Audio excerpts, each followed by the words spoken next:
Welcome to the income stream with Pat Flynn after show Afterglow with yours truly, April 2.0. And with me tonight is my confidant, co host, and the voice of net friending, Roy Montero. Hi, Roy. Hi, April. And with us tonight is Deb. And Deb, I keep forgetting your last name. Is it Wirtz? It is Wirtz. Yes, Deb Wirtz. And we found Deb Wirtz, or Deb Wirtz found us. We crossed paths just a few days ago. This is our first full week of doing the after show Afterglow for Pat's daily live stream, the income stream. And he's been at it for 34 days. Today was day 34. And I totally love it. So Deb has become our official co-host because she's all that and about 12 bags of chips. Just saying, guys. So if you don't know Deb, you got to know Deb. So if you're into personal growth, yeah, go ahead. You can find people like Deb and Deb herself if you go to the quarantine Slack group, hashtag the quarantine Slack group. And I have put in the comments where you can go quarantine super fans. Imagine that. .slack.com. Yeah, absolutely. And I'm kind of torn between peace and no peace right now because I had to reach back into my thinking cap, even though I've known Deb, I think 4 days. I struggled to find her last name. And while I did, it would be better if Deb, there's still room, put Deb Wirtz and then change your words so that, Deb, this is part of our personal branding. You want to be the only one that is known for what it is that you do, blah, blah, blah, so to speak. So just a little piece of advice on that one. So today today's really special for us because I haven't yet watched the show. Deb hasn't yet watched the show. And April was there 40 minutes before the show started. And she was able to do so many things because she's been working at home for the last 3.5 weeks. And she normally doesn't get to catch Pat's show because we're on the East Coast. It's 11 a.m. for us. And so she sneaks a peek here and there, so on and so forth. And she doesn't really know Pat all that well. I just asked her prior to coming on the show, you did know that Pat is an only child like you, did you not? And she's like, I know I didn't know that. So when you have some things in common, it's really kind of cool. So not only is April an only child, not only is Pat an only child, but Pat's wife's name is April. That's right. I'll pause for emphasis. And it makes it really simple for... So anyway, after the show, and I woke up this morning, and she's like, Roy, I did this on Pat's show, and I did that, and Pat, put me on the screen here and put my comment on the screen there, and I'm like, okay, I want to watch it, but I never got around to watching it because I did a bunch of other stuff, so we're going to watch it together. The main thing I want to get across today is, generically, we have a module. April and I are starting a movement. We call it the Net Friending Movement. So we've been net friending with Deb instead of networking with Deb. Now, Deb, I don't know if you've ever been networked with, but if you have, is our net friending with you a little bit different than networking with you? Has our involvement with you, getting on your radar, having you to be a part of our radar and doing this in voice and video, has that been a different kind of experience for you? Absolutely. I think it was 2 days ago that Pat said in his show that it's better to go an inch wide and a mile deep. And I feel like that first night that the three of us spoke, that's exactly what we did. It's not that scratching the surface. So, hey, how are you? And what do you do? We really we did a deep dive and really got to know each other. And I think that's made a big difference. Absolutely. So, Deb, yes or no, has April or myself sort of kind of directly or indirectly told you how you show up in the world for us, individually and collectively? Just a yes or no to start with, and then if you want to go a deeper dive, that'll be cool. I'll say yes. I love it. Love it, love it, love it. So we haven't put up any comments yet. I'll do that. I'll zag really quick. So the traveled tourist said, "Hey kids," and Hey, April, Jonathan. I think April knows who he is more so than ever today. They had some back and forth texting and audio. So Deb, do you know the traveled tourist? I do know Jonathan, and I did see the correspondence that they had today on Slack. Oh, 40 nice! 45 comments. Wow. You broke them down though, April. You got them to But that doesn't count the open like up. 200 comments we had in Facebook Messenger today. So there's like, Oh, okay. yeah. Since we're on the topic, and Jonathan showed up. Hi, Jonathan. I did not know your name. You might want to put your name on your whatever that is, right? Your profile, so that we will know your name and we don't have to go like, what's your name? What's your name? What's your name? So I'm so much into personal branding. It's like, I love the Jerry Garcia quote. April, Jerry Garcia, what does he say about personal branding? It is not good enough to be the best at what you do, Jonathan. You must be perceived as the only one who does what you do. And that starts with your name. Yeah. Because if we don't know your name, if you're only using your company name, your blank name, and not your personal name, I can almost guarantee you, Jonathan, that you do not want to do business with a company, that you want to do business with a person. So if I say to you, Steve Jobs, you immediately know his company. If I say Apple, you immediately know the man, the person behind the company. So while you're on that subject, because Apple is like a huge company, and It is now, but it wasn't always. Go ahead. right. But so if Apple had a YouTube channel, which I'm sure they do, and they happen to stumble onto our stream, the founders' names of the company are not going to be like at the end of Apple, you know? So how does that work? So you mean when they comment? Yeah, like if they have a YouTube channel that's branded as their business, it's not always going to be that they have their name at the end of it. Well, then I would tell them, put your name so I know who I'm speaking with, because I wouldn't say, hey, Apple. So he should have put, hey, kids, - Jonathan. Yeah? Or actually in his profile. Let's put his comment up again, April. And I will say and share. Okay, so where it says the travel tourist, Yeah, either put before or after your first and last name. right. Because I would say Jonathan You Doe, mean aka like just like that. So we are net friending with April Roga and Roy Montero. So there's no mistaking who net friending is. And then when we write something, by default, I will put my name. And if I don't put my name, then you can assume it was April. But sometimes April also puts her name. I forget sometimes. Yeah, that's all about the personal branding side of things. And so what is Pat Flynn known for? Let's go with Deb. Deb, how did Pat Flynn brand himself? So how do you know Pat Flynn, aside from Pat Flynn, a.k.a. blank? So who is he for you? For me, I first found him. He was doing the podcast Smart Passive Income. So you know him for his website and his business name, Smart Passive Income. Is that correct? Yes. Mm-hmm.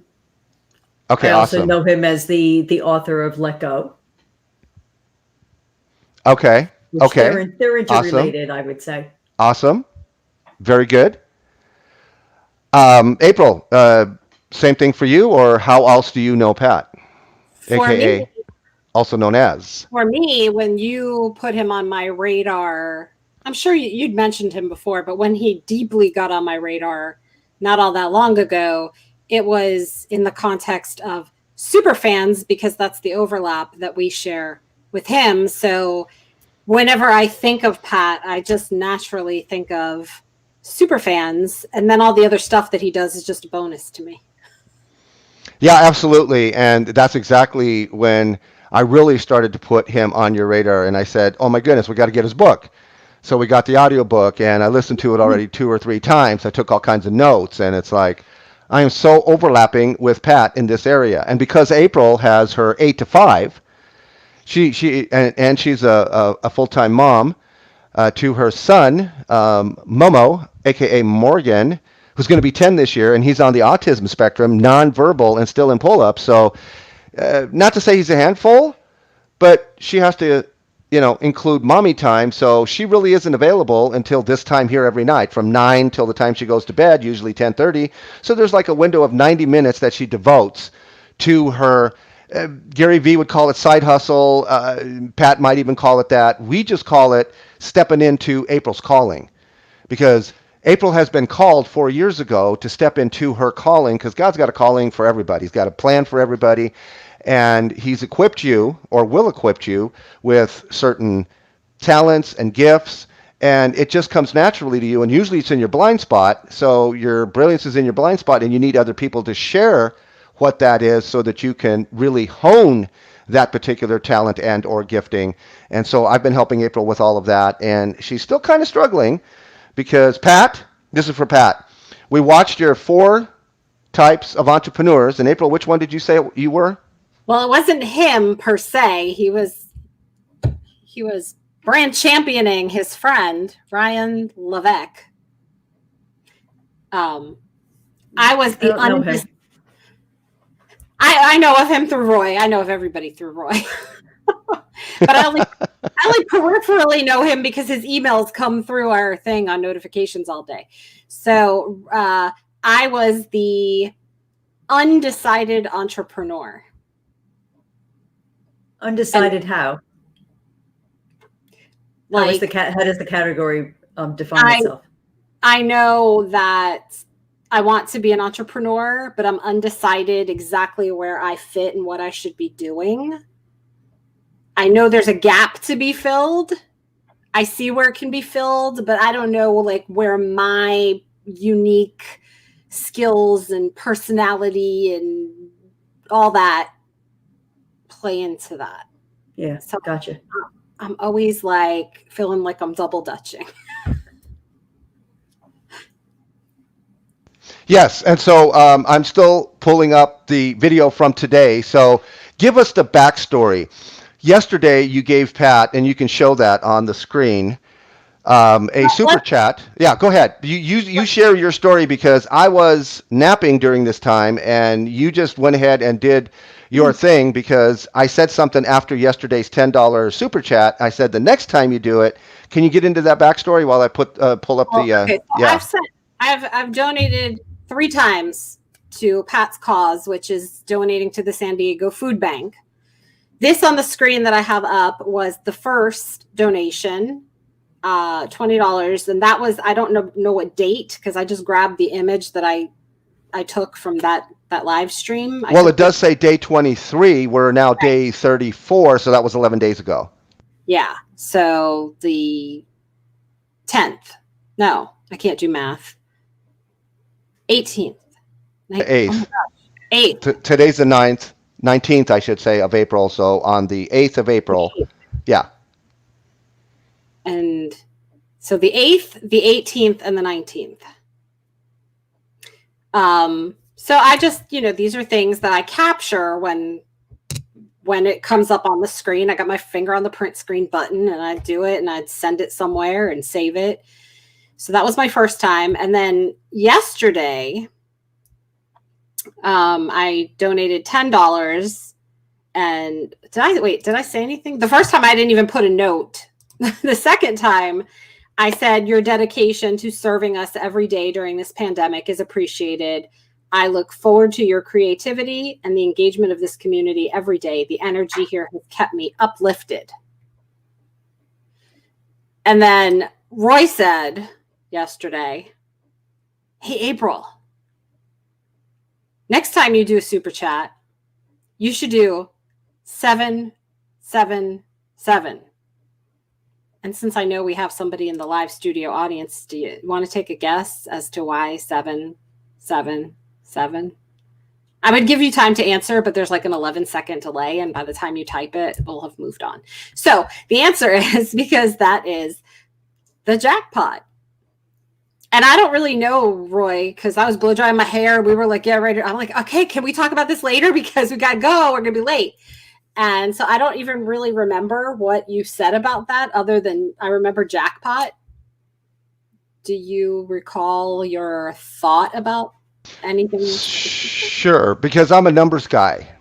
And so when I see a number, I have a meaning behind it. Whether anybody in the status quo or in my inner circles has the same meaning for it or not doesn't matter.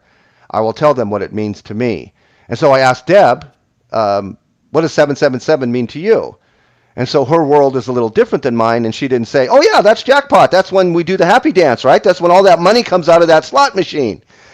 And so, yeah, no, that's what I have, because that's the jackpot. You hit the jackpot. And so not just the jackpot monetarily, but the jackpot in people currency. See, I have hashtag people currency. I love connecting with people who have like currency, people that have the ability to share information with me, that I become a better version of myself, and hopefully vice versa. That's the kind of relationships I'm looking for. I'm not looking for those who want to talk about news, weather, and sports.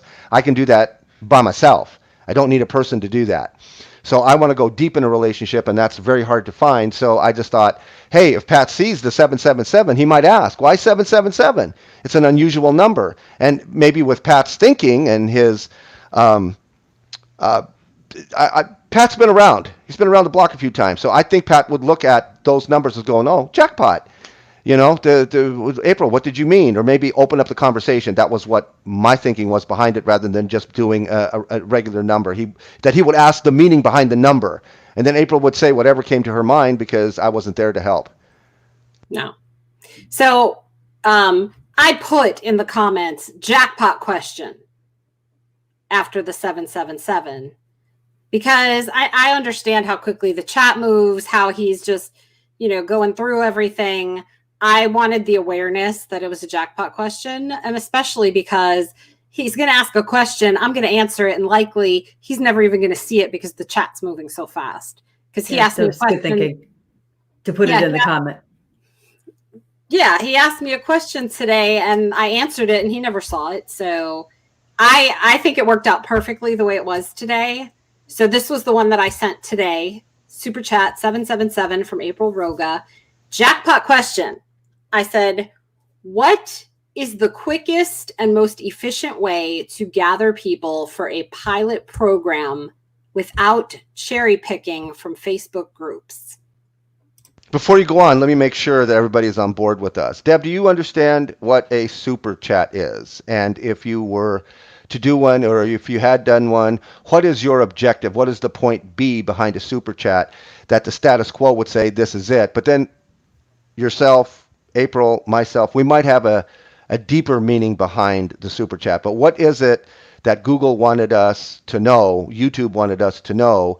We have this feature called a super chat. What was the thinking behind it? What is the definition behind it? How do you understand it?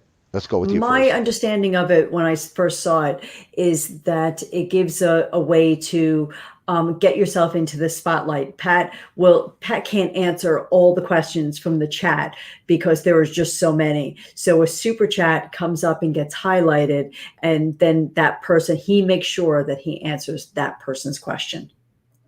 And I like it. I have used it in that chat, and during that live stream. And for me, it was just a way to give back. He's donating his time, and I want to donate towards his cause. I like what you're doing with it. You're taking it to the next level as a way to get on his radar. Mm-hmm.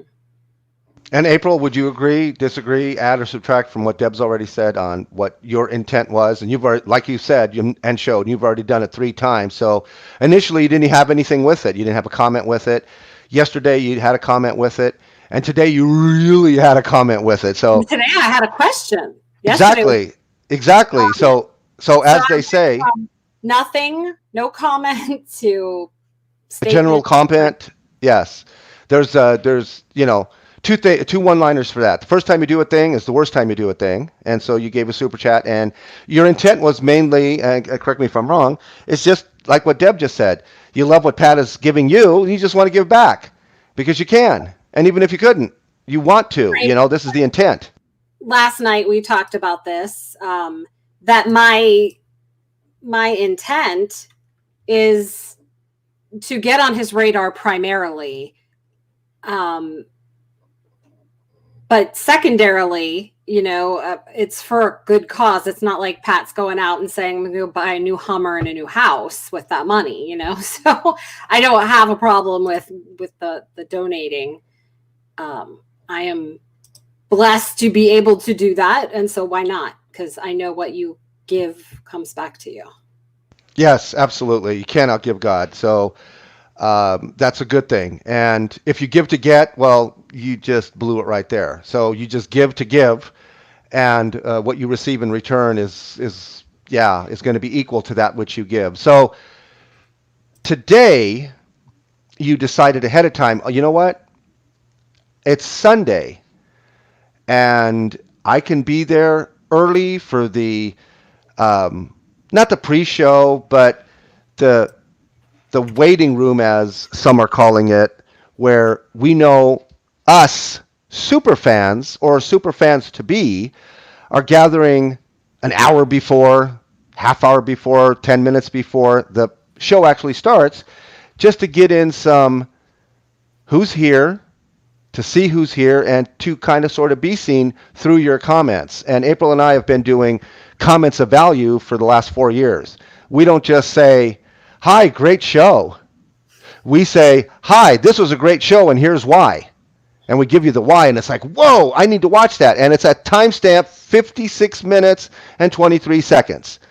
And that's what we do. So, and I see that Grandma Goody's been doing it too, and I can't remember her name. But I want to get together with her and find out, what she's doing with all of this. And she doesn't have time to do anything. Oh, she doesn't? No. Oh, okay. Is she even on the Slack group? No, that's why seeing her. Yeah. I asked her when she's joining the Slack group, and she's like, I'm already spread thin. I don't have the. Yeah, and that's okay, because what she's providing in the way of value for me is amazing. So if that's the extent of what she has to give and can give, and that's her capacity, she's just full, then I totally get that. When and if she does free up some time, I would definitely like to get into a collaboration of some kind with her, because I just think she's amazing. I want to go back, though, because you said we do comments of value. And normally I'm not the hi, good morning person. But when I arrived 40 minutes earlier than his show this morning, I was like, good morning. And then I mentioned the person, and good morning, Just Samson, and good morning, Cheryl, and good morning, Deb, and good morning, everybody. Oh, look! I love you, Jonathan. Oh my gosh, you just made my whole year. You just don't. Wow. Okay, let's go over this for a second, because this is a great soundbite. Hey, Pat. Pat, are you listening? And everybody else, are you listening? Look, a simple recommendation, a simple, do you have this perspective, somebody else's perspective, something I said, something I say a lot, right, April, when people come on, like I did with Deb. It's like, you want to brand yourself. You want people to know your first and last name so that they can go to Google and type your first and last name and find all the cool stuff about you. And then the second part is your AKA, also known as the traveled tourist, Jonathan Redmond. Jonathan, if I had one of Pat Flynn's sound bites, not sound bites, what do they call that? Soundboard with all the little, I would I could do that. Group it up. Ring a bell, do the whole entire thing. He put his picture there. My man, you're the man. Thoughts on this, Deb? This is the before. Let's do the before. Okay, this is the before. And the after. Which this one? This is nice. I feel like an eye doctor. This one or this one? Well, let's let Deb unpack this, because this will help her to understand how she might want to show up as well, and how quickly Jonathan did this. And we'll ask him why in a second. Jonathan, start typing. Why did you change? Was it because of me, of April, of Deb, a combination thereof? It's like you thought better of it. It's like, oh yeah, I didn't have that perspective. Yeah, I want to be known. I want to be found in Google, all that stuff. So Deb, please, what do you think about what Jonathan did and what we shared with him? And that's what we're doing here. We're helping people, just like Pat, right? He does his website reviews, and people did it, and we helped him with his personal branding. Deb. Yep. No, I think it's great. Oh, wait. What happened now? It's just Jonathan. He said it's a different account. I couldn't change the original, so I added it to this one. But that's okay. Yeah, you still made the, new decision. You didn't change your mind. You made a new decision. Where I come from, this is the vocabulary that we use here. You didn't change your mind. So, Deb, what do you think about Jonathan? Because do you think most people would have done what he just did, or was he the exception to the rule? Is he like, not your average bear kind of thing? He took the advice and ran with it. Yeah, I think that's great. I think a lot of people, maybe their ego would get in the way and they wouldn't see the value in it. And he did. And that's awesome. And the whole thing with the picture, it's depending on what you're trying to publicize. When you're talking in a forum like this, I agree with April that it should be a picture of yourself and not your logo, so you can connect better with people. Definitely. Totally agree with that. And April, what do you think of Jonathan doing this? Because you invested, not spent. A lot of people will say, yeah, I spent like 4 hours talking with Jonathan today in text and voice and all of that stuff, and help people to understand that you took it more than just text. You took it off of Slack into Facebook, where you could actually do the voice, because Slack doesn't allow you to do voice or video just yet. So help us understand that. And that might be a lot behind why Jonathan did what he did, because he already has a rapport with you. Yeah, I think Jonathan, he might have taken the suggestion. Oh, I like that. That's a good answer. You're getting major brownie points with me today. The truth is, April is pretty persuasive. So, right word, too, instead of manipulative, right? Or pushy. Or pushy. I like pushy, yes. She's not pushy. She's leading. She's leading. She's leading. And that's a Pat a course correction from a video 2 or 3 days ago. I love that. Yeah.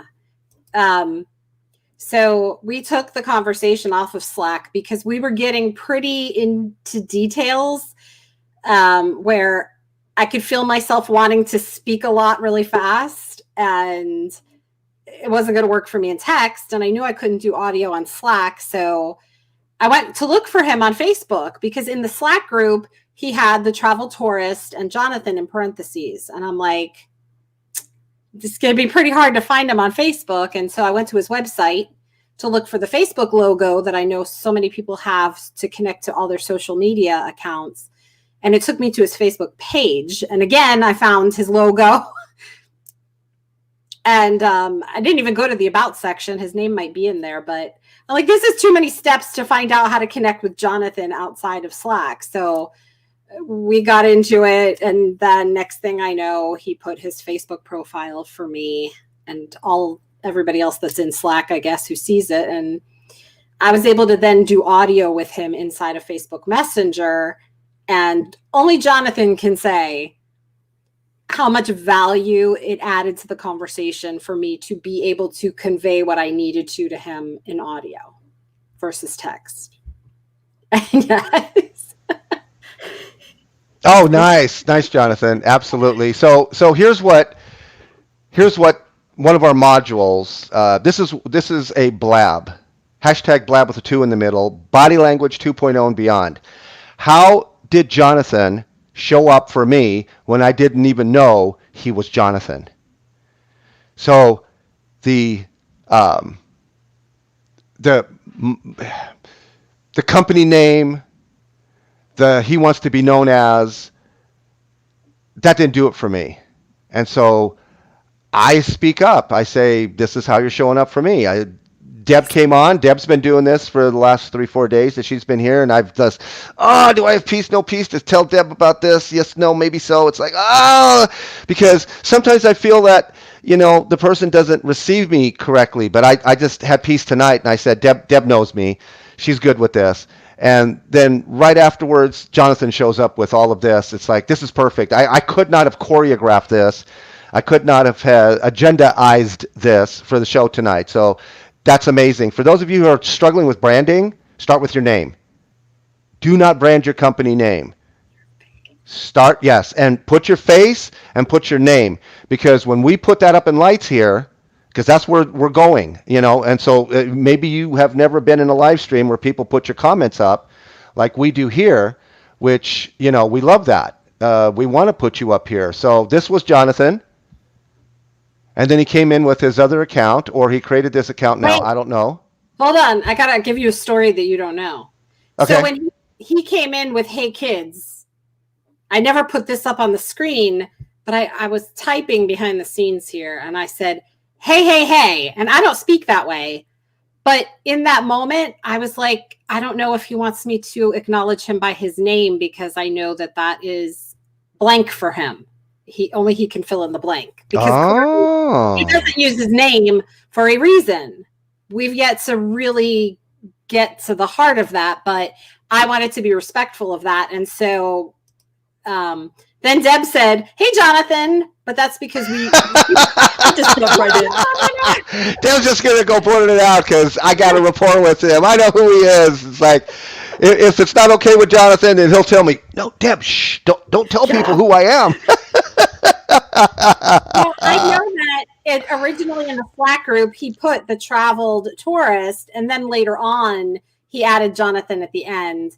And so I was like, well, maybe that's just a Slack thing and he doesn't want. So I was like, I didn't have peace about it. So I just said, hey, hey, hey. Yeah. No, you responded in kind. I didn't want to call him, hi, the travel tourist, because that just sounds weird. It doesn't it? Yeah. That is why it is so important to brand yourself, to let people know who you are, because then they end up being confused like me going, what do I call you? Right.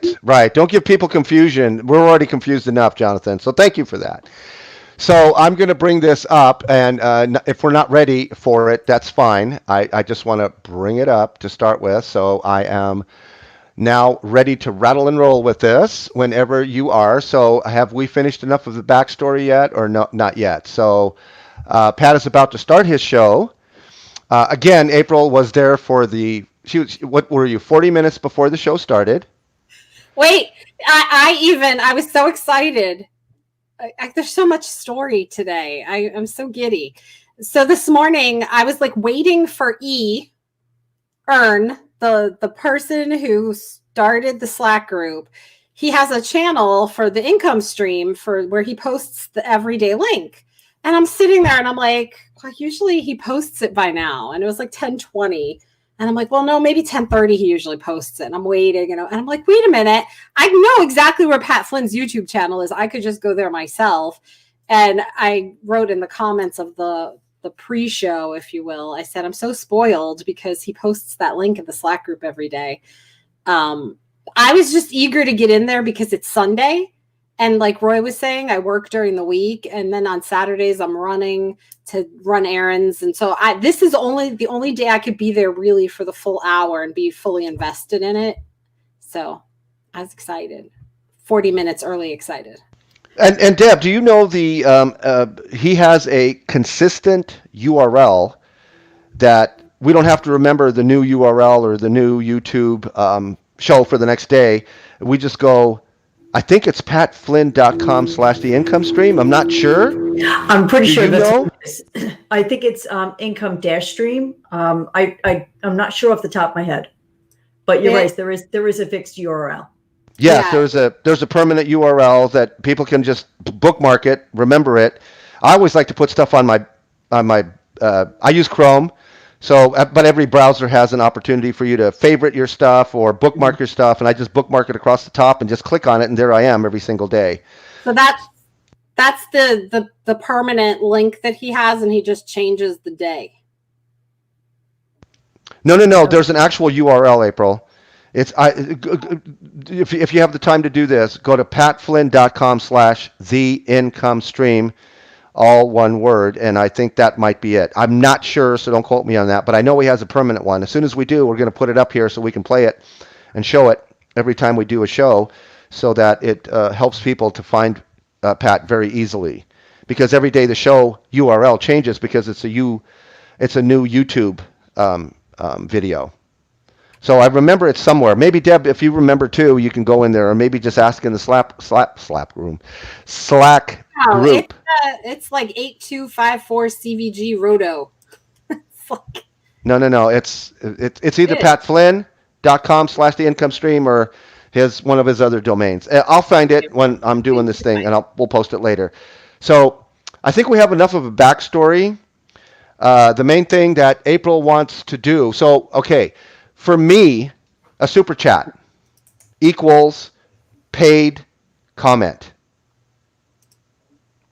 You want to comment, you want to pay for it, and if the host, in this case Pat Flynn, is jiggy with it, then they will stop what they're doing, acknowledge that person because they just paid for that comment to show up and be acknowledged by you. That's kind of like advertising, but not in an icky way.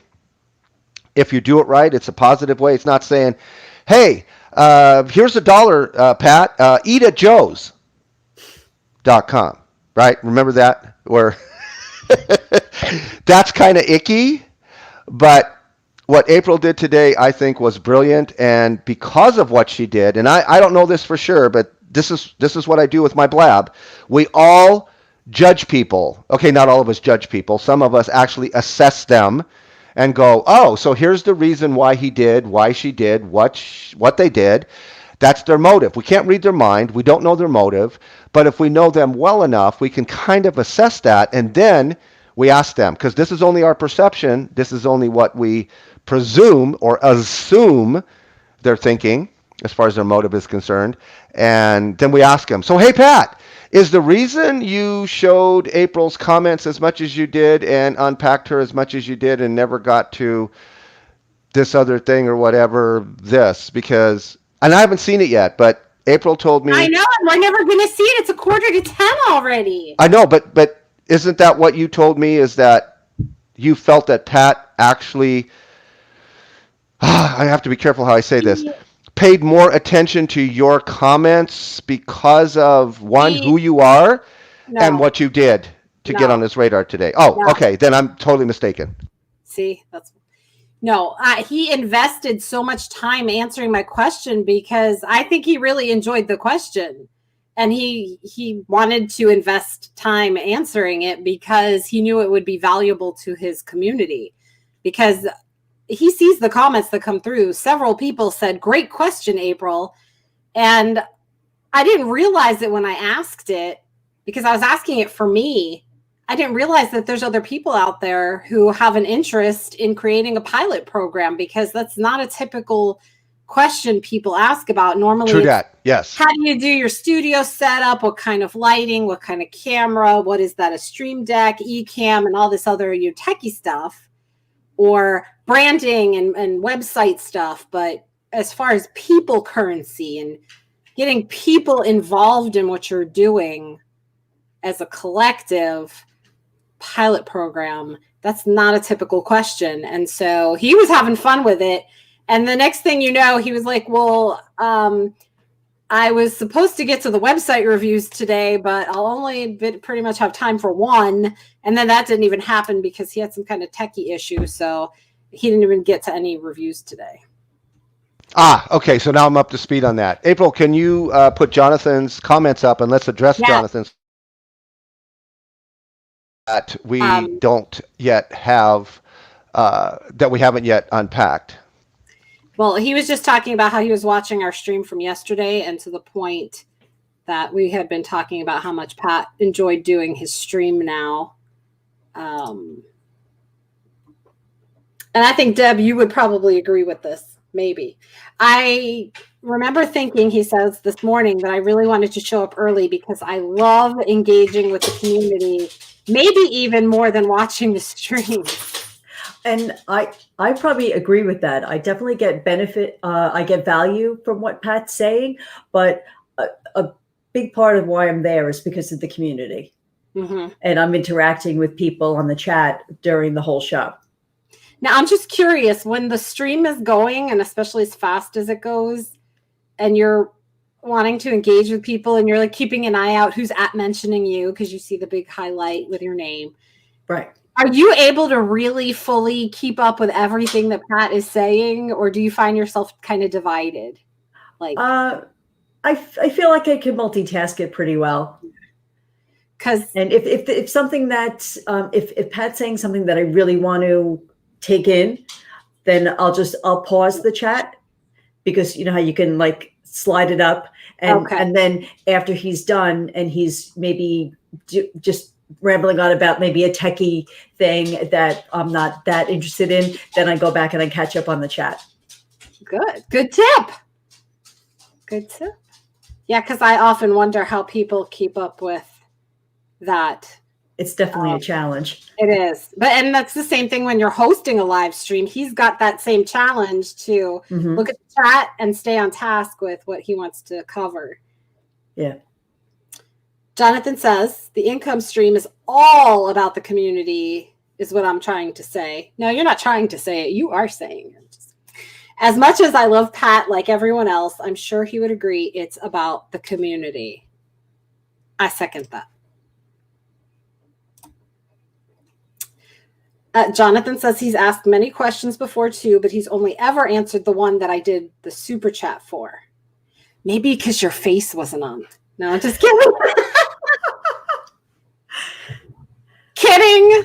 Maybe not kidding. No, I don't know. Because in YouTube, the profile photos are like this big anyway. Not because he doesn't care, but because there's so many people and the chat's hard to follow. Yes. If we find it hard to follow the chat, can you imagine what his perspective is? Yeah. Yeah. I tend to watch the chat more than him personally. Yeah, I think I lean that way as well. But like you said, you tune out things that you know you're not really going to take away anything from, and you go back to the. So let's talk about that a little. Let's go a little deeper on that before we start the Pat Flynn show from today, 50 minutes into it, because we have so much to say and share. And I knew this. And basically what we do here, the after show Afterglow, is just this. We're sharing some bits and pieces, our favorite moments. And since Deb and I didn't watch it, we don't have any favorite moments yet. So we're going to piggyback off of what April's favorite moments were. And of course, when Pat mentions your name, whoever you happen to be, and says it out loud, your actual name rather than your AKA or your business name, you get this feeling of blank. I mean, the oxytocin is there, all these chemicals, you know, the dopamine. It's like, what? Somebody mentioned my name. I mean, you could be engaged in a conversation with somebody else and somebody mentions your name and you're listening. That's just the way we are wired. Yeah, you have something, April. He was telling a story today about his wife, and he was like, da, da, da, da, April. And I was like, what? Like, I thought he was telling me. Yeah, that is the blessing or the curse that you're going to have now, since his wife's name is April and your name is April. So if you're not listening, it's like, is he talking about me? Is he talking about his wife? That kind of thing. But I love what Jonathan said about this. I tend to watch the chat more than him personally. And both of you said, me too. So for me, not so much. The reason is not that I'm not social. I'm super social. Because I want to know what Pat is saying. I want to bookmark it. I want to timestamp it. I want to send it over to my hard drive so I can go back later and do all of the things that I do, which is going to Streamable, using their free version, doing a 30-second clip, a 3-minute clip, and then showing it for the show. And then I can always go back to all this other stuff because I'm doing it with April. There's no need for both of us to watch the chat because she will debrief me anyway. So this is the beauty about doing things together. 2 are better than 1. 3 are better than 2. And now with Deb in the mix, if she's doing it, and that's what our show is all about, because we really do want people after the show is over to go to Streamable, give us that soundbite, and then come on the show. We play the soundbite, And then we ask you, what was your takeaway? This is your favorite moment of today's show. This is your aha moment of today's show. And that gives you notoriety. That gives you the ability to be seen by other people who need to know about what you're doing and how you're showing up in the world. And that's really what I'm hearing Jonathan say. It's about the people who are there. But I want to do something deeper than just in text every day. Hi, Jonathan. Hi, Fred. Hi, Ethel. Hey, Lucy's here. Look. Is Ricky coming, Lucy? But all of that led to, between that and the Slack group and the Facebook Messenger, all of that combined led to Jonathan and I having a deeper conversation today that wouldn't have happened otherwise if I didn't go and show up 40 minutes early to the pre-show, all of that. So Roy does things the speedy way. Like on day one, if he would have had an exchange with Jonathan, he would have been like, hey, want to come take a seat with us tonight on our show? Me, I'm like, hey, Jonathan, smiley face. Like, I'm working up to it because that's my rhythm. That's my thing. I have a way about me that's uniquely me, and I don't want to be like Roy. And Roy doesn't want to be me. I don't know why. True that. But true that. Yeah, as good as you are, as wonderful as you are, I certainly don't want to be you. So I don't have any context. Jonathan said, I tend to watch the chat more than him, meaning Pat Flynn, personally. And then his next comment was, I'm so shaking my fist at you. Now. Me. Yeah, because I said the reason why Pat only picks him for super chats is because he wasn't showing his face. So he was okay. So I have context now. So, Jonathan, if that's true, you can just say yes. And if it's not true, then you can tell us the true Hollywood story. Now, with that in mind, are we ready to start the show with Pat and see how wonderful this turned out? Because, okay, so again, the main thing, so let me put up the banner. The main thing that April and I teach on this, we frienducate on this. We help you to know how to get on the radar of people, your peers, your clients, your customers, and people that you want to collaborate and co-create with, which is something that we have. I like to say we have an airbag, and tribe leaders have a virtual vehicle. So Pat Flynn has a virtual vehicle. It's called his tribe. Thanks, Seth Godin. And he calls them super fans, and super fans to be, hopefully, his tribe. And then, of course, there's people that are just checking Pat out and going like, Pat's not for me. And Pat is realizing that. It's okay, right? Because, a person is a person through other persons, but you're not going to please everybody every time. So with that, April and I have been doing our thing, wanting to get on various A-listers and up-and-comers radar. We go into their Facebook group and we go, oh, this is a nice place to be. Oh, I see overlap. Let's get that person, that tribe leader, to take a seat with us and or listen to a short video of ours, and we have the collaboration and this and that. Do we see overlap? Blah, blah, blah, blah. Can we have your ear for a little bit of time? And he did say yesterday or the day before, within the last 3 days, somebody sent him a 26-minute video that he watched about style. I forgot the gentleman's name.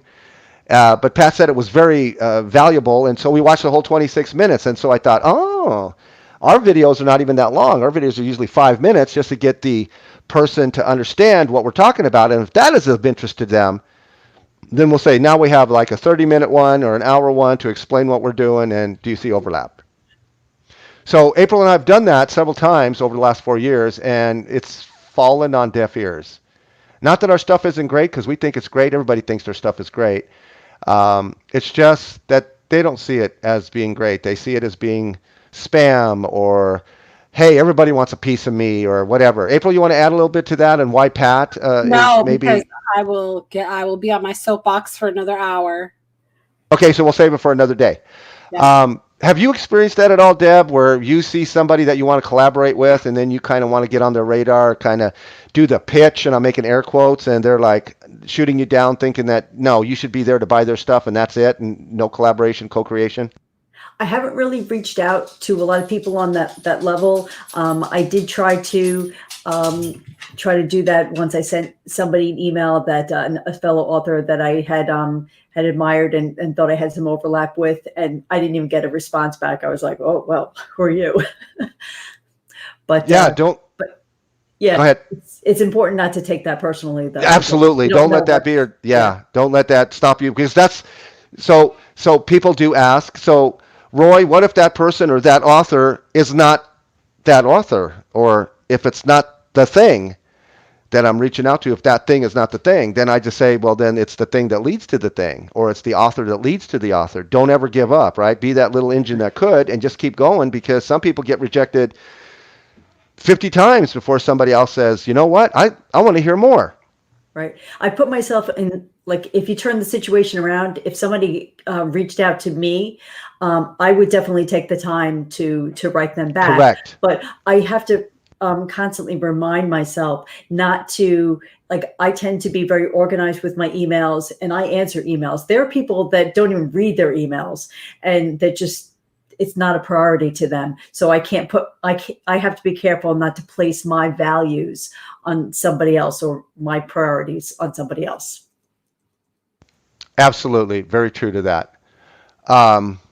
Okay. So, April, do you see a white circle for April and not her Yes. picture? Okay. Yeah, she must have jumped out for a sec. I don't know why that is. Okay, there we go. So that's cool. All right, so here's what we're going to do. We're going to start the, let me make this full screen. So this is, as you guys can see, it's the hashtag, the income stream. Oops, I didn't want to highlight all of that. I just wanted to highlight this down here, but you can see it. It says the income stream hashtag and Team Flynn for the win hashtag. And this was today's Q&A with Pat Flynn on a Sunday, the income stream, day 34. He started streaming 10 hours ago, a little over 10 hours ago, and so far he has had 1,300 plus views. So let me go ahead and full screen this and start the show. Start off by telling you a quick story about the most embarrassing play I ever made in Little League. If you're new here, welcome in, by the way. 8 a.m. every single morning to help you. I'm here to help you. And these are crazy times right now, and it doesn't look like we're getting out of this anytime soon. So I wanted to provide something regular here for you. Also holds me accountable to waking up, starting the day strong by serving you, and hopefully you can take that and serve other people too, because that's really how we succeed. We help other people. As Mr. Rogers once said, in times of crisis like this, I don't know if this is the exact phrase, but look for the helpers, right? Look for the helpers. So if you are in need, look for the helpers. But at the same time, guess what? You could be a helper too. You could be a helper too. What's up, Ern? Welcome in. Ellen, thank you so much for being here. Hey, Archer in the house early today. Grandma Goody, welcome in. Sorry to hear that you were sick too. Karma, Just Samson, Zenya and Vlada. We got Cheryl, KS, Tomas. We have a few new people too. Just Frugal Me. What's up? Welcome in. Thank you so much for being here today. The Traveled Tourist, amazing. Sue from Gift Biz Unwrapped. Jeff, Ton. The Traveled Tourist. Wow. So, yeah. Deb, do you have any thoughts on that? It's like the next time that Pat hears or sees a comment of his or what have you, and he calls them out, and now he's going to also call him out by name, Jonathan. What do you think Pat's gonna? Is he gonna say something? Is he gonna go like, "Oh, now you put your name and you put your picture. Oh, look at that!" You know, as a website review that he does, this is part of it. Your profile picture, how you show up, because he's always saying, "I want to know your name. I want to know who you are. Who's the person behind all of this?" So if you don't have your smiling face there or your name there, that makes it kind of lacking. So Deb, what do you think he'll say? Do you think he'll say anything about that, or just pass it over as, "Oh, it's Jonathan, the travel tourist," or yeah? Maybe, yeah. If that's his thing, we know it's your thing. Let's find out. Yeah, absolutely. So I say he makes a big deal about it, because that's something that I think Pat and I have in common, is the branding part of things. and brand yourself rather than your company, because people really do want to do business with a person rather than just. That's why a lot of these commercials on TV have spoke shrimp and the like, because they need something. We got Jack for Jack in the Box. We got that spoke shrimp for Long John Silver, and people like that. And before Wendy's, or excuse me, before I forgot the Wendy's founder. Dave Thomas. Dave Thomas. See? Do you know the Jack in the Box founder? Do you know the what else is there out there? Arby's founder? You understand what I'm saying? So they're putting a persona with their company, with their fast food restaurants. So I love that. I just wanted to say that because he called him out. So let's continue. Dalea, which is an awesome name, by the way. Franco, Barry, welcome in, everybody. Thank you so much for being here. So let me tell you this quick story. So I played Little League when I was a kid, and I was a pitcher. And I was a pitcher because I was probably one of the only kids who could throw the ball across the plate. And this was Little League, like I'm talking 7, 8 years old, right? And so I was always the pitcher, but I remember there was this one play where there was a ground ball hit to me, and it was just a grounder. And I picked it up, and I looked at the first baseman, and I ran. I ran towards first base, holding the ball, trying to beat the runner there. I could have thrown the ball to first base, but I did not trust the first baseman to catch the ball. So, like a big-headed little kid, I took the ball, I ran to first base, and I actually distinctly remember hearing his foot hit the bag first before mine did. And then, of course, the coaches, the parents, the other team, they're all looking at me like, what are you doing, kid? If a pitcher gets a ground ball, what do? They're supposed to throw to the first baseman, right? Anyway, I was really embarrassed.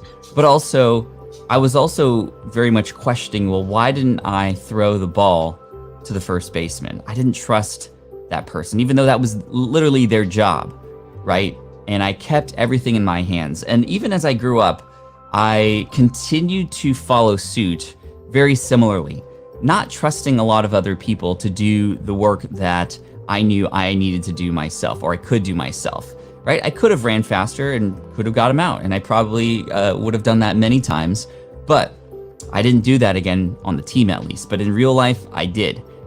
For example, when I started my website, inthelead.com, which later got rebranded to greenexamacademy.com, I did everything myself. I built the website myself. I did all the graphics myself. I tried to do everything myself. And I remember there was this one day where I was trying to move an image from the left side of the page to the right side of the page. Like literally, that's all I was trying to do. I think I was trying to add a banner ad or something. And it took me like 8 hours. And I was searching on YouTube.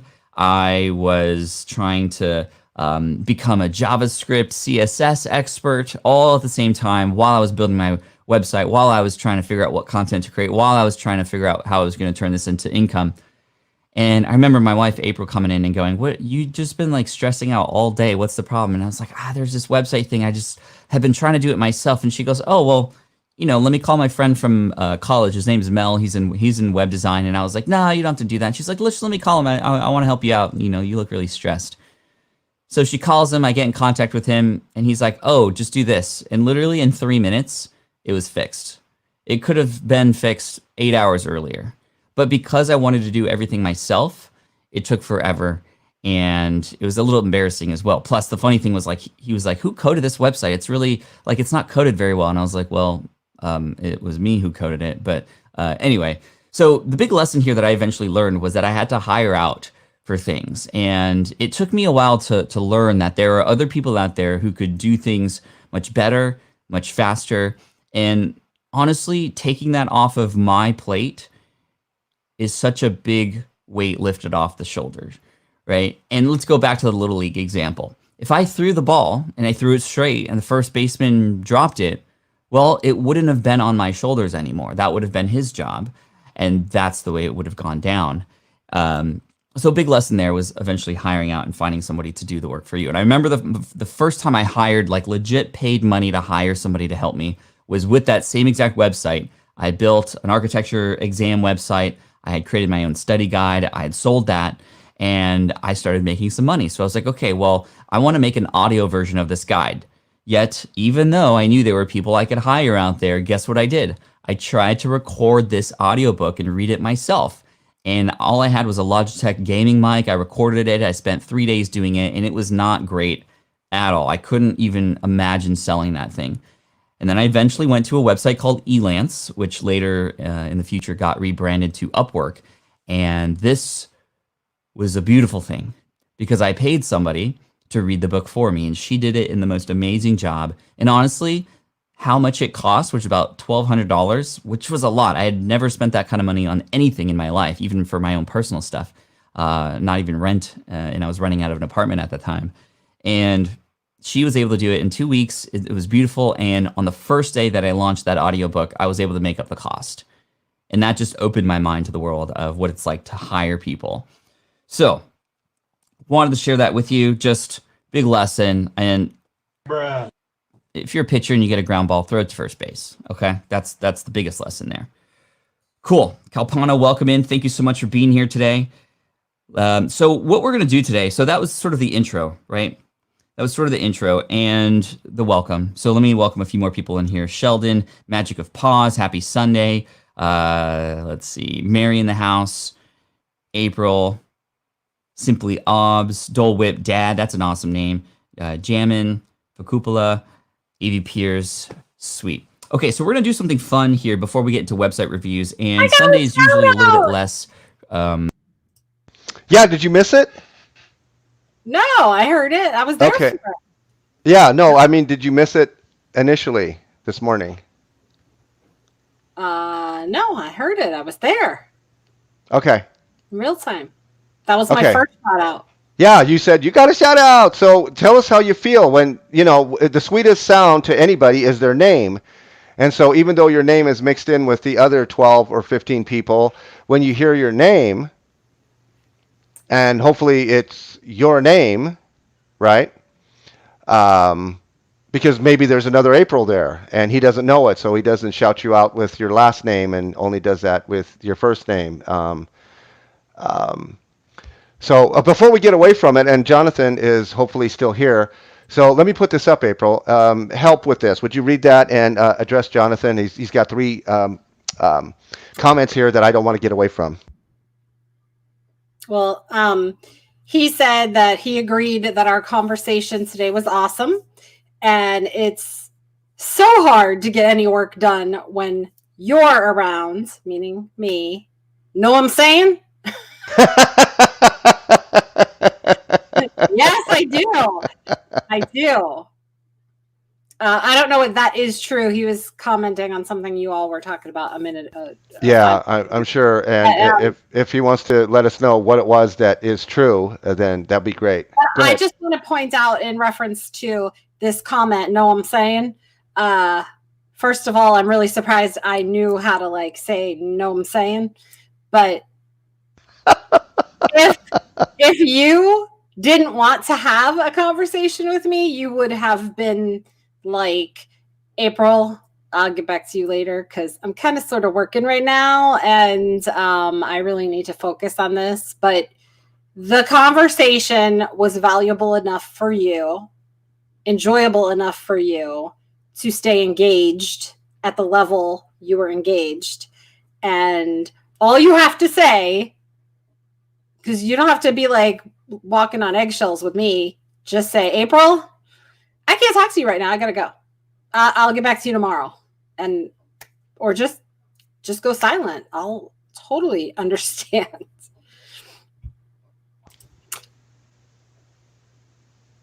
And then Jonathan told Deb that Pat had a video from April 15th where he talks about emails and how the key is the follow-up. Good lesson if you're interested. And that's in response to the story that Deb was sharing about her outreach to an author who never got back to her. So comment of value right there. Definitely. And I was there for that, so I know exactly what he means, because he only got like one response out of everything he sent out. And then he sent out a second email to everybody, and then he got like, I don't know, some 40 something or something like that. So I just wanted to touch on that. That's so good. He just wrote something else, so let's address this real quick before we continue. He was shaking his fist at me because I called him out for not showing his face again. Again. Again. Capital again. I love the way Jonathan is using his text to emote his feelings. Is that true? Yes, we have a hashtag for that, Jonathan. I kind of sort of told you about this today, but I didn't give you the hashtag. Body language 2.0 and beyond. That again thing that you did. That's the beyond part. Yeah, totally the beyond part. So I want to make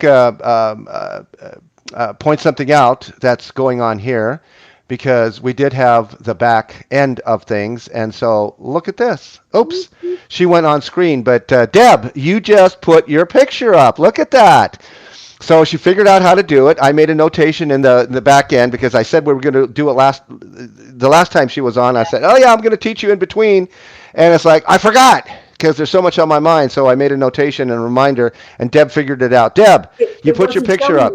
Yeah, it wasn't showing me the little thing on the blue line before, but then I just noticed it now when I was on mute. I was like, oh, there it is. Awesome. So see, Deb's a self-starter. She's a self-finisher.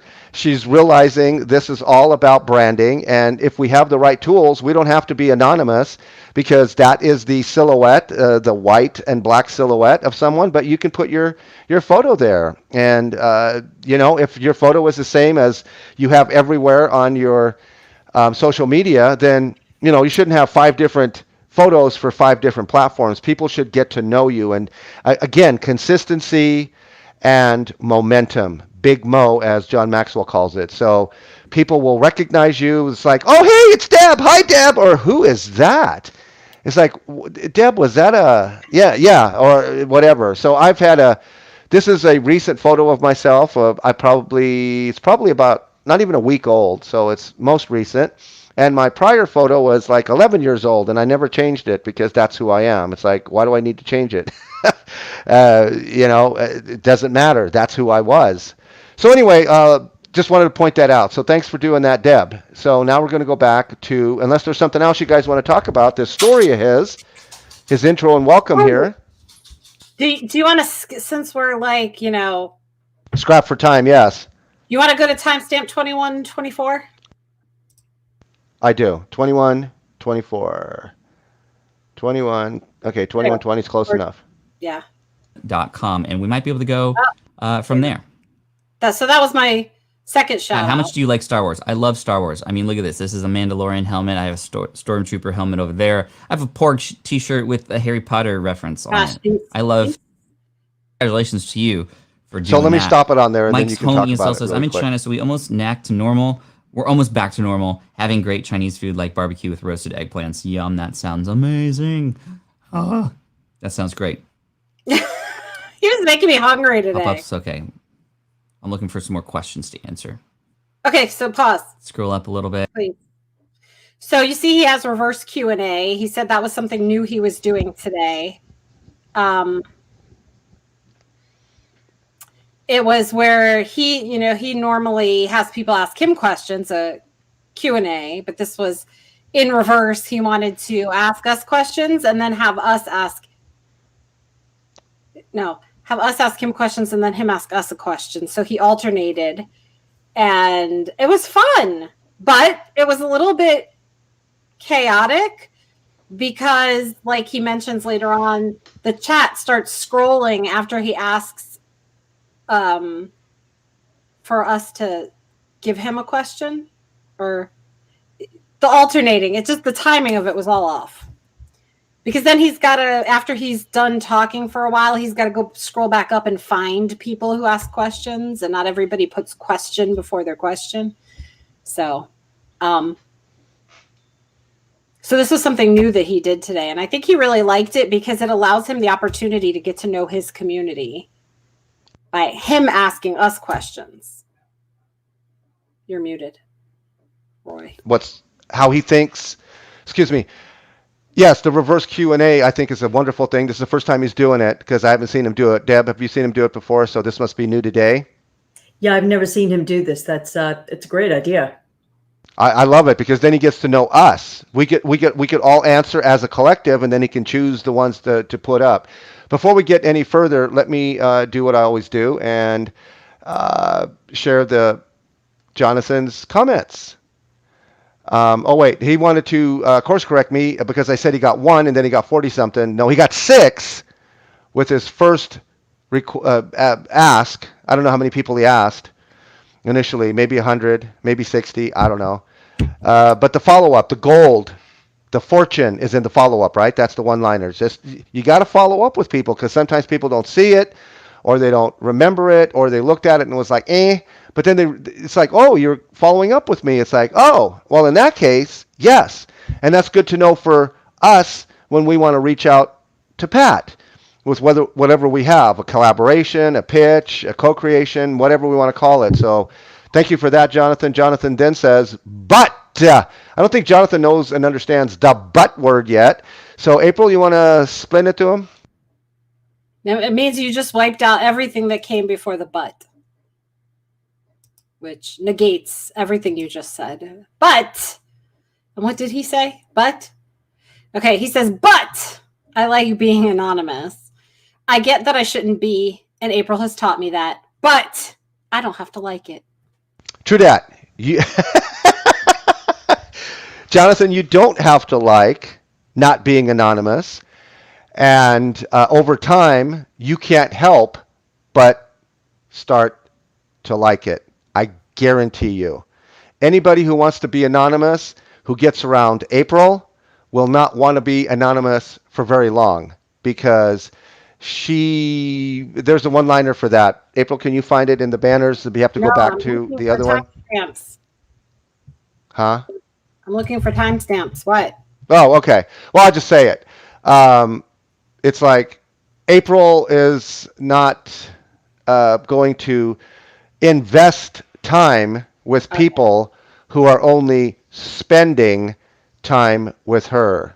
And if you can't go deep with her, and you can't go deep by being anonymous, then she is eventually not going to want to invest any more of her time with you spending it. So you need to invest it, and that means you have to come out of anonymity.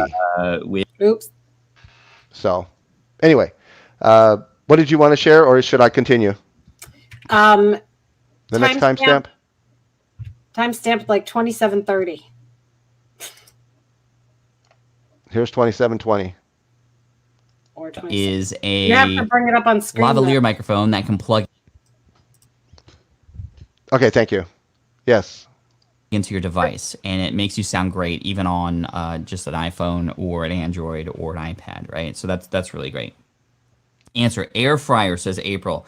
Air fryer purchases has helped me immensely with my diet. Veggies have never been better. I think that's a great one. I love that.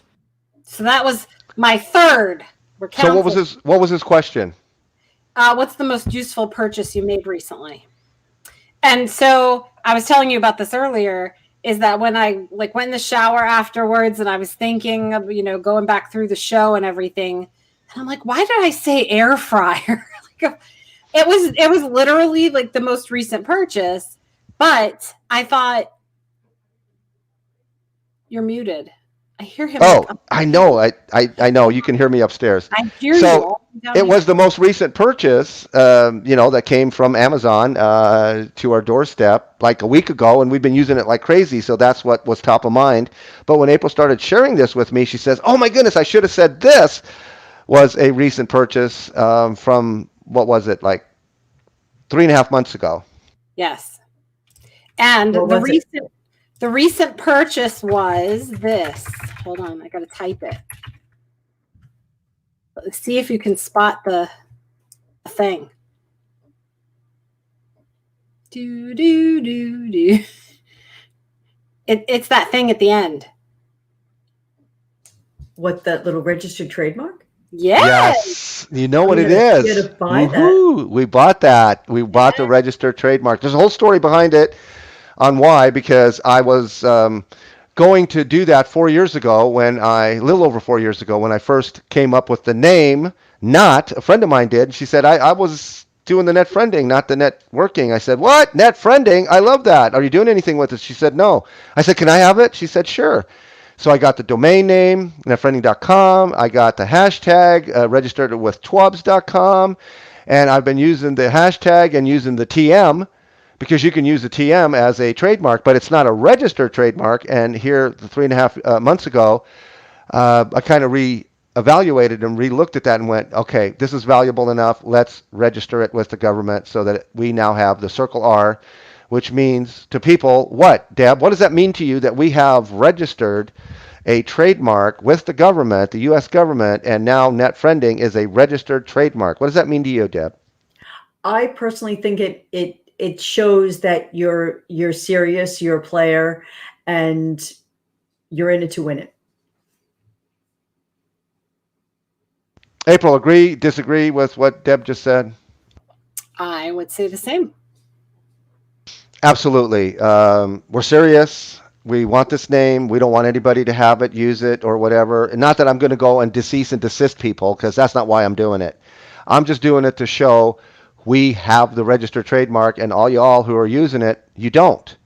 And here you can go to the government and take a look, because this is now public domain. So I love that. Yes, I finally came to terms with this. So I've had this name for well over 4 or 5 years, and pulled out. But I thought it more, whatever to say air fryer.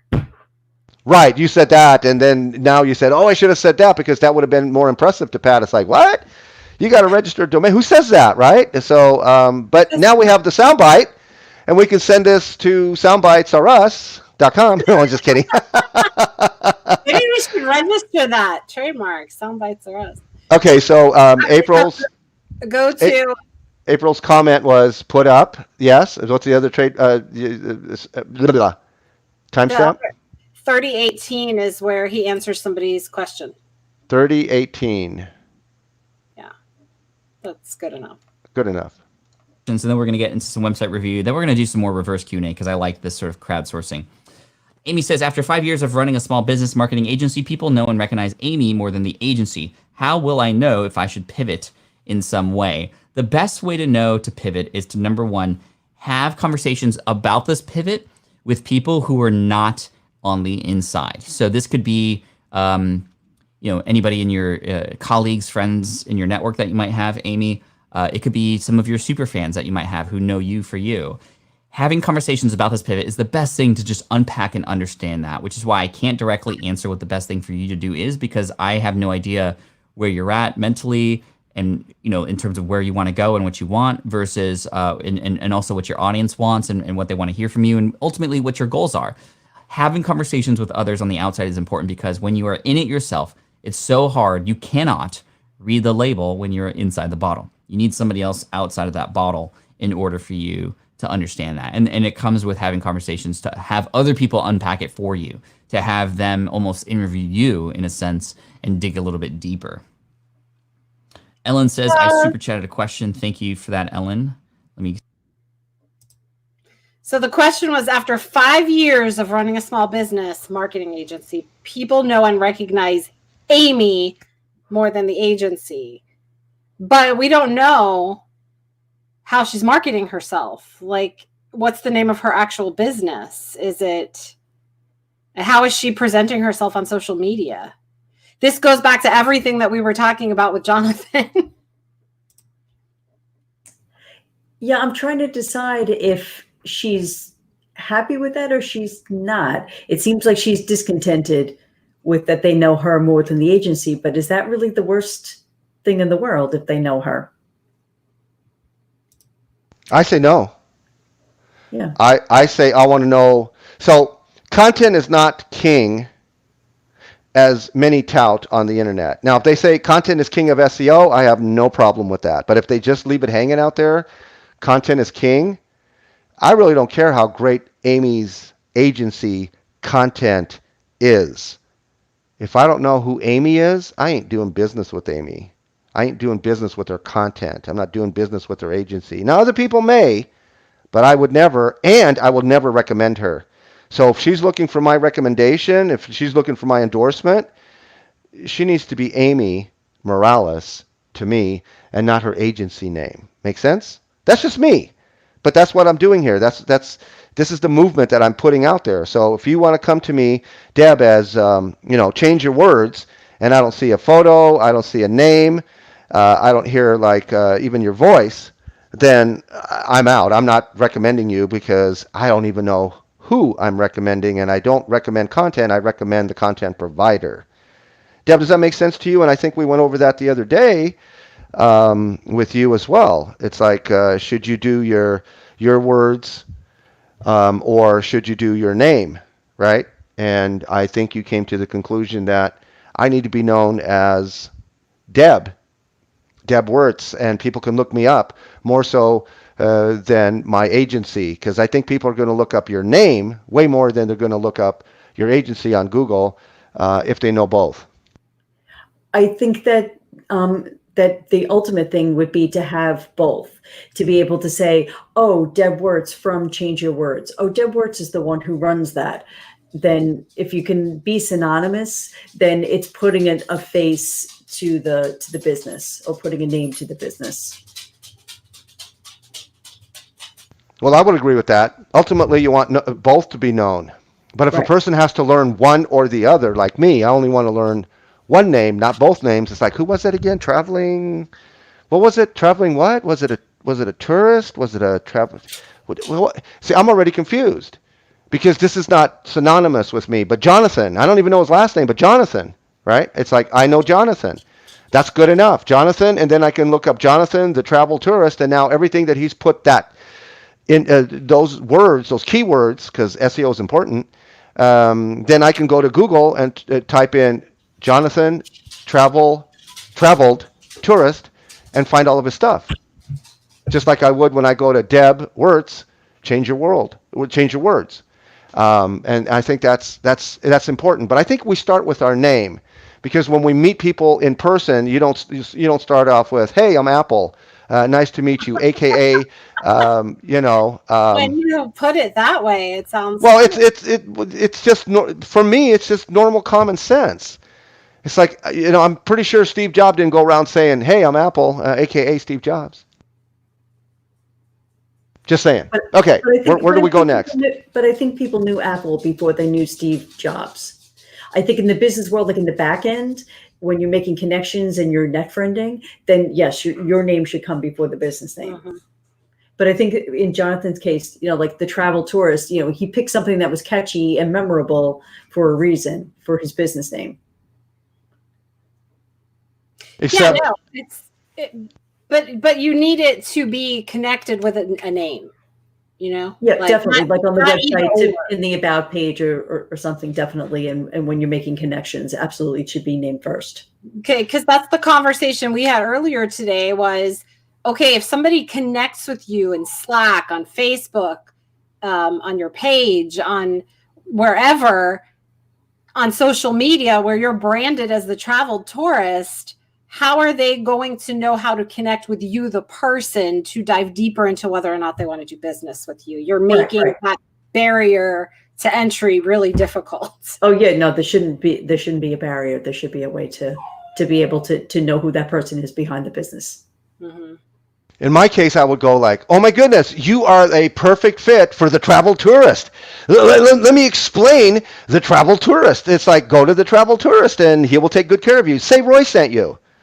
They would go like, "Roy, why are you talking like that?" It's like, "Why don't you just tell me his name?" It's like, "Well, I don't know his name. He wants to be anonymous." It's like, "Oh, well, I'm going to run right over and do business with that anonymous person who," you know what I'm saying? It's like, that doesn't even make sense to me. It's like, if I'm going to recommend somebody, I'm not going to say the travel tourist. I don't care how good your content is. I don't care how good a person you are. I want to know your name. I'm going to say, "Hey, it's Jonathan Doe." Because Jonathan didn't put his last name. He just wants to be known as Jonathan and the tourist part. So he's halfway there in the branding. He's still, and I know he loves to be anonymous, But if I ask him, like, do you have money for your Super Bowl ad for next year? He's probably going to say no. And so he's never going to get any bigger than probably already is because he thinks, in my humble opinion, this is my opinion, Jonathan, I think you're thinking way too small. It's like you don't want to grow anywhere beyond what you already are because I will never recommend you, not knowing any more than I already do. But April might. I don't know. Maybe she likes it. I don't know. I think we're working on Jonathan because, see, he said he liked what Deb said, that if there's a way to make parallel connection with his name and his business, that's what he wants. Just like Pat Flynn of the Smart Passive Income. Right. So what comes first?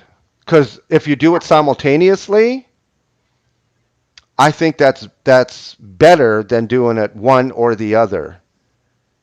Yeah. And you're getting there because it's Jonathan, also known as the travel tourist. But Jonathan Doe, I still can't look you up. I still can't look up your name. And if all of your content is signed off as Jonathan the traveled tourist, then that's fine. Because then when we put that into Google, if people even know to put that into Google or our people search engine, because this is what I'm doing. That's why I'm not, I'm not saying things, Jonathan, to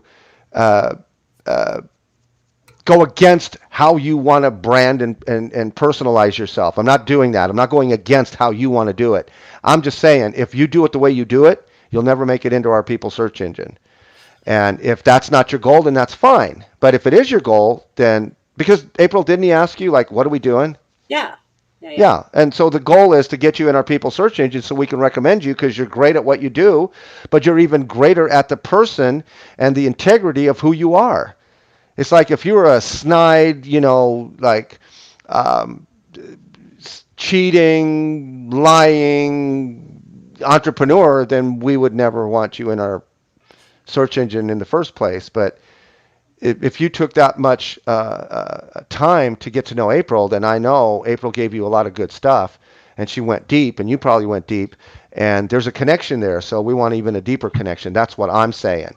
So if your intention is not to be a part of April shouting you out from the rooftops to people who need your services and or your friendship, then yeah, remain anonymous. But if you do care about that, then we should at least know your first and last name and your AKA. So, because April's April Roga, AKA April 2.0.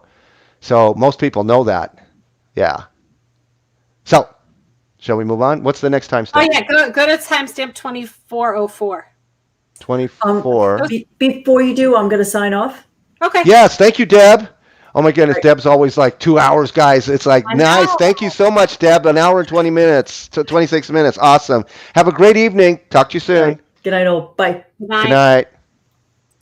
See, this is how we roll. So just stay until you can't stay anymore, or you got to do stuff, or it gets boring, whatever. It's like, it's great. 120 what? No, 2404. 2404.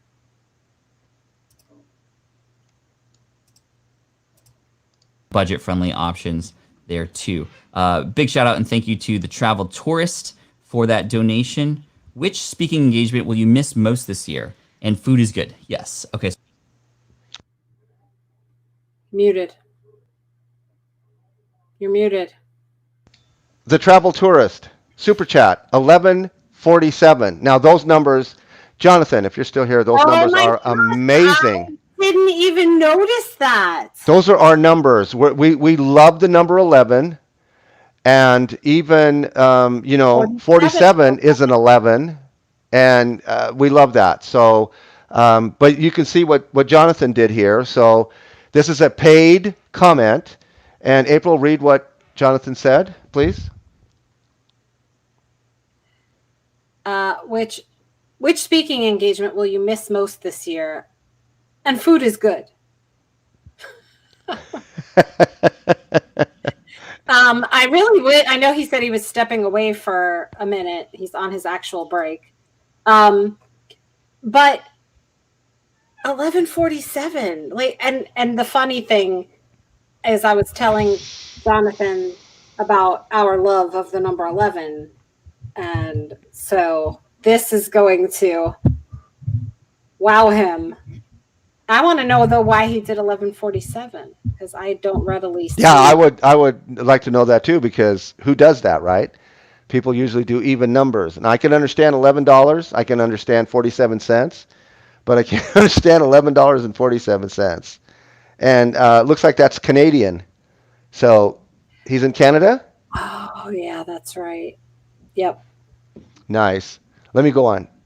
Okay. So answer this question. Then I'm going to ask you a question again. And yes, Joel, I play a lot of video games.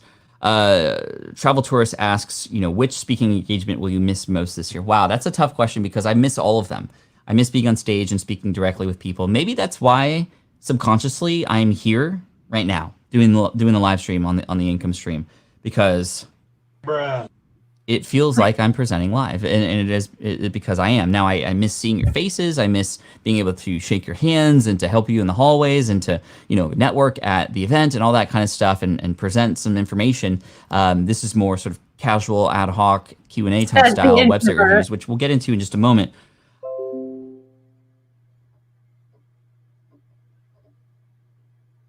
Says the introvert. Yeah, you want to expound on that? Yeah, he said he missed shaking hands with people and, being in the physical proximity of others. I was surprised to hear him say that because he's introverted. And so usually, like, our friend Lou Bortone always talks about his introversion, and, like, he doesn't always look so forward to being in a big group of people. But because it drains them. Yeah. And most introverts are drained by being around a lot of people. They would rather do one or two people for an hour than several people for little bits of time at a time, such as introverts usually do. But introvert. So I think Pat leans more towards ambivert because. Yeah, I do too. So that means that sometimes Pat wants to be around people to charge his batteries, and other times he wants to be by himself to charge his batteries.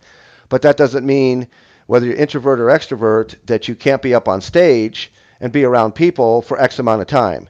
So where an introvert were to do what Pat does, they could probably do it for 2 or 3 hours, and then Pat's going like, after an hour, I'm like spent and I need to stop doing this. But it doesn't mean he can't be at his best like an extrovert for that hour. So I just wanted to point that out because a lot of people don't really realize what introvert and extrovert is talking about. Yeah.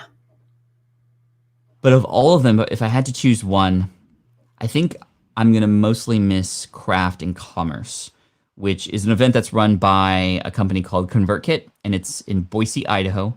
And I love the event because it's a little bit tighter, meaning it's less people. It's about 350 to 400 people, but it's very creator-centric.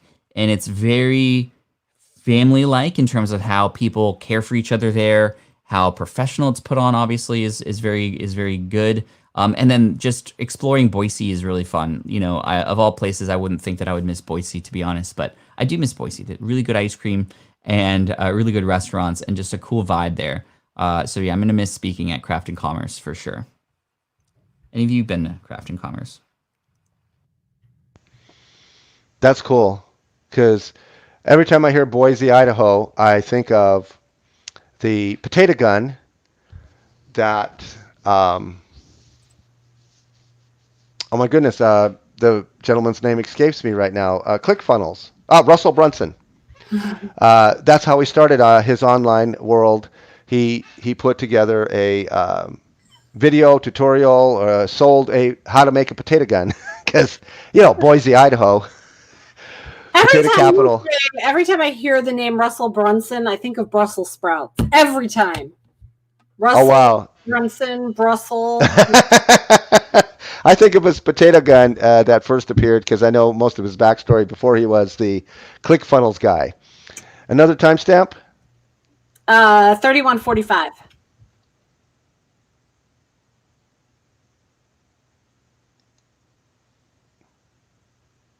Oh, I think we did this one. No, we didn't. Oh, wait. It was the same. No. Okay, sorry. Here we go. Okay. Ellen with the super chat, $5 to the food bank on behalf of Krishveer Singh Jaden. I'm 14 years old and want to run my own SMMA. I had just 2 restaurant clients in the past. Any advice on how I can grow? So first of all, 14 years old, just like, well done. I wish I was starting businesses when I was 14 and thinking in this way and being a part of groups like this. Like, well done, Krishveer. That's amazing. I want to run my own SMMA. I had just 2 restaurant clients in the past. Any advice on how I can grow? Yes. Get your 3rd one and then get your 4th one, right? I think it's very important to understand that we need to narrow our focus when we are just starting out to getting one person or the next person one result, right? So whatever it is that you end up doing, it doesn't matter. Find one person, help them, and you're going to learn so much in that process. It's also going to help you understand if you go into that with not just, I need to find a client with just, I need to find a client and make money. You're losing out on the opportunity to, while you are finding a client, understand, okay, well, what language are people going to respond to? What am I sharing that people aren't responding to? I'll take a note of that. What language are they using back with me? I'm gonna take note of that so I can relay that back when I find my next client because that one said no, for example. Or when you're working with that client, okay, how can I best manage this client a little bit better? How can I best understand that they, or where in the process they need the most help? Okay, I'm gonna keep note of that. So even just working with one client alone, you are able to learn and improve and incrementally get better and better every single time.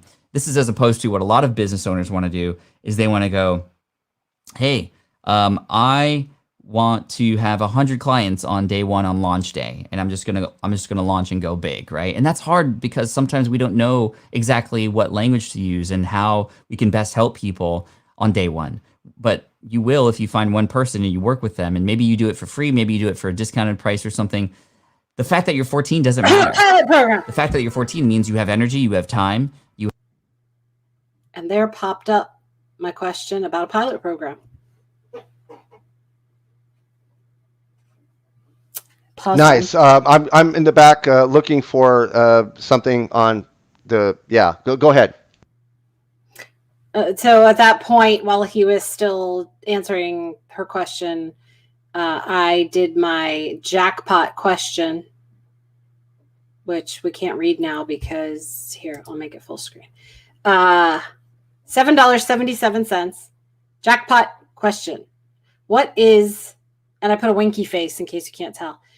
What is the quickest and most efficient way to gather people for a pilot program without cherry picking from FB, Facebook groups? And he's going to finish answering that lady's question. So there. And so remind people again why you donated $7.77. I know we talked about it earlier, but the show was already an hour and a half long, so I want to be able to put things together without having to put things together. Gotcha. Yeah, because yesterday I was blow drying the hair, and you came in and said, "Babe, next time you do a super chat, just make it 777." And I had the same response as Deb, because you asked Deb this question when she was here. And I wanted to say this earlier, so I'll say it now. I think I said the same thing to you. I was like, because you said, you know what that is, or do you know what that means? And I'm like, it stands out. And that's kind of sort of the same thing she said. Now, if you had put in front of me 3 red 7s with that funky font, I'd have been like, jackpot. But it's just my brain wasn't thinking in that realm at that time because I don't have your brain. So, yeah, I had to make it known today that this was a jackpot question. But you didn't tell me what question to put. I was just waiting until I felt led in the moment. And, you know, I'm guessing that I typed that, if I recall, because of the question that was asked that he's still answering right now, because I just said out loud, like a pilot program. So something about that unpacking triggered me to write that question in that moment, and that I had total peace about doing it, because I never thought before about what questions to ask Pat. I'm always like, I'm just here for the community. I'm here to connect with people. And Right. I'm not here to ask any questions because Right. I don't really have any burning questions right now. Right. But since you wanted to put a super chat up for the third time, and you wanted to use the numbers 777, which has meaning to you and me, both as what normally people would think. It's like, oh, 777, that's a jackpot. You hit the jackpot on those one-armed bandits kind of thing. And our number happens to be, we met on a 21 day. And so 3 sevens is 21. And that's our number together that we shared. We met on February 21st. So it's a number dear to us. I didn't have anything as far as what to ask, because I figured you would have something, because each progression, the first time you do a thing is the worst time you do a thing. Let me finish this and we'll go to Jonathan's comment. So the first time April put 11 days, it was 11 days ago today. Yesterday was 10 days ago that she put up her first super chat.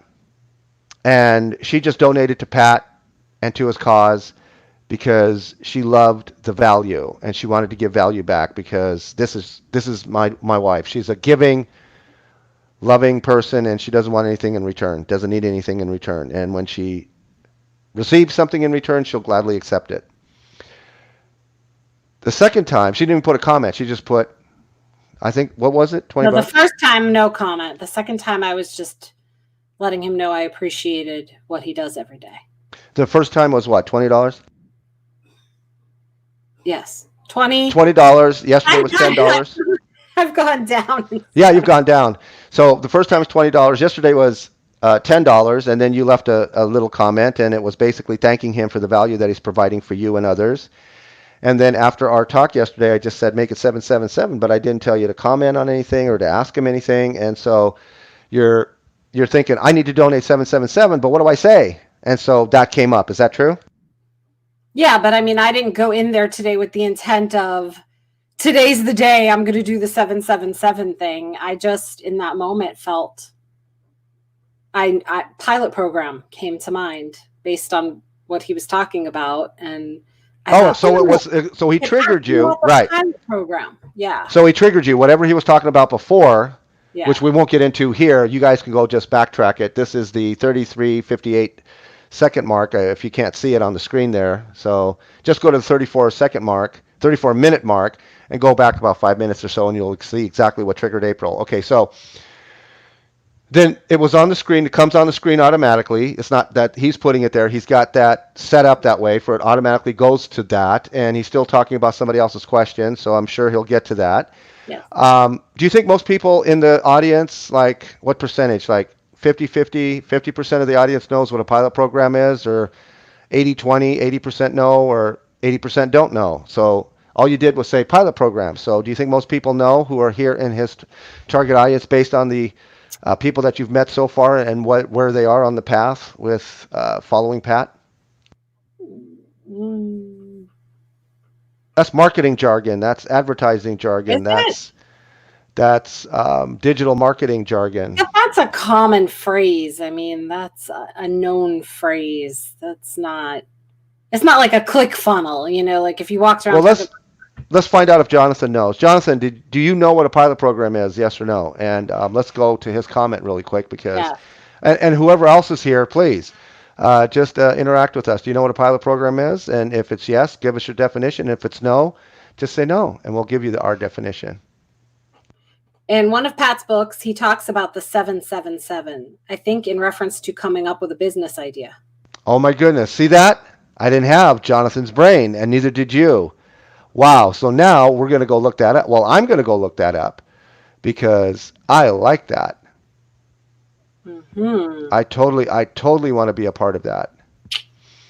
So, okay. A pilot program. So for those people, before Pat gets into it and gives his answer, he may not give a definition because he assumes that you know what a pilot program is as well as he does, and he's using his definition for your definition. Is that true? Yes. Okay, so what is your definition of a pilot program? And I'll come behind and give you mine. Oh my gosh, you're going to make me think, and it's after 10. That's right. She doesn't think after 10 p.m. It's almost 11, actually. So I'll say what it is real quick. So a pilot program is something I recommend that everybody does before they venture off and do like 6 months to make an online course or a master class and invest 6 months of their time, even 3 months of their time. And, you know, if you can put a course together inside of 1 month, then awesome for you.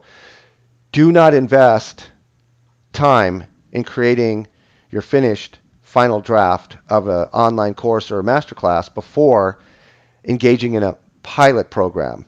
And a pilot program is nothing more than a reduced price. For example, if your online course is going to be $2,000, you might want to offer it to people for a reduced price, say $1,000 for you, and then when it goes live, it's $2,000 for others, or I'm going to release it at $97 and you guys get it for $47, or at what April and I are going to do, we're going to give it to the first 121 people inside of anybody's tribe, inside of Pat's tribe. We will do a pilot program with Pat's people, Pat's tribe, our tribe mates, people who follow Pat, who are super fans or want to be super fans, and we will tell them we want to put a people search engine together. We want Pat to know who you are, and we want you to know who Pat is more. Put you all in that people search engine, starting with Pat and his backstory. And I was going to show that, his family portrait picture from a few years ago in the interview. Pat's an only child. April didn't know that prior to me telling her that. She's an only child. And that's rare to find people who are only children. So she already has that in common with Pat. Plus, Pat's wife's name is April, and she has that in common. Not that it means anything to either one of them until it means something to either one of them. And that's what I wanted to share and say and get more personable, because being a part of our people search engine, you just have to put 3 videos together, 90 seconds or less. Answer these 3 questions. Who are you in a video, 90 seconds or less? What problem do you solve and for whom? 90 seconds or less in a video. And the last one, who do you want to meet today? And that way people who say, oh, I'm that person, I want to meet you too. And so on and so forth. And for the first 121 people who want to do this with us for free, we'll give them free lifetime access to the search engine. And other people, we will charge $27 per month, and we'll give Pat a 25% commission or affiliate marketing, which he is really good at, and give him $7, which is a little bit over 25%. And yeah, offer to the individual people within the tribe as well. And everybody wins. Win, win, win, mutually beneficial, and there's nothing out there like it, so we want to do that, and we want to present that to him, and that's what I was looking for. So, April, you want to finish with, Jonathan put something else up here. Yeah, he said his understanding of a pilot program is that it's a way to determine whether or not an idea is viable based on the input and feedback given by a group of people involved in the program. So that just tells me a whole bunch about Jonathan and his understanding of digital marketing, aka internet marketing. Jonathan, not many people know that definition, which is why I said don't do your masterclass for 6 months, your online course for 6 months, until you know it's actually going to sell. So yes, you need to round up some people. It's kind of like it's what do they call that when consumer polling, when you ask a bunch of people like what they do, they ask people questions, and then survey says yes, people would be interested in this type of product or service, as opposed to nah, not so much.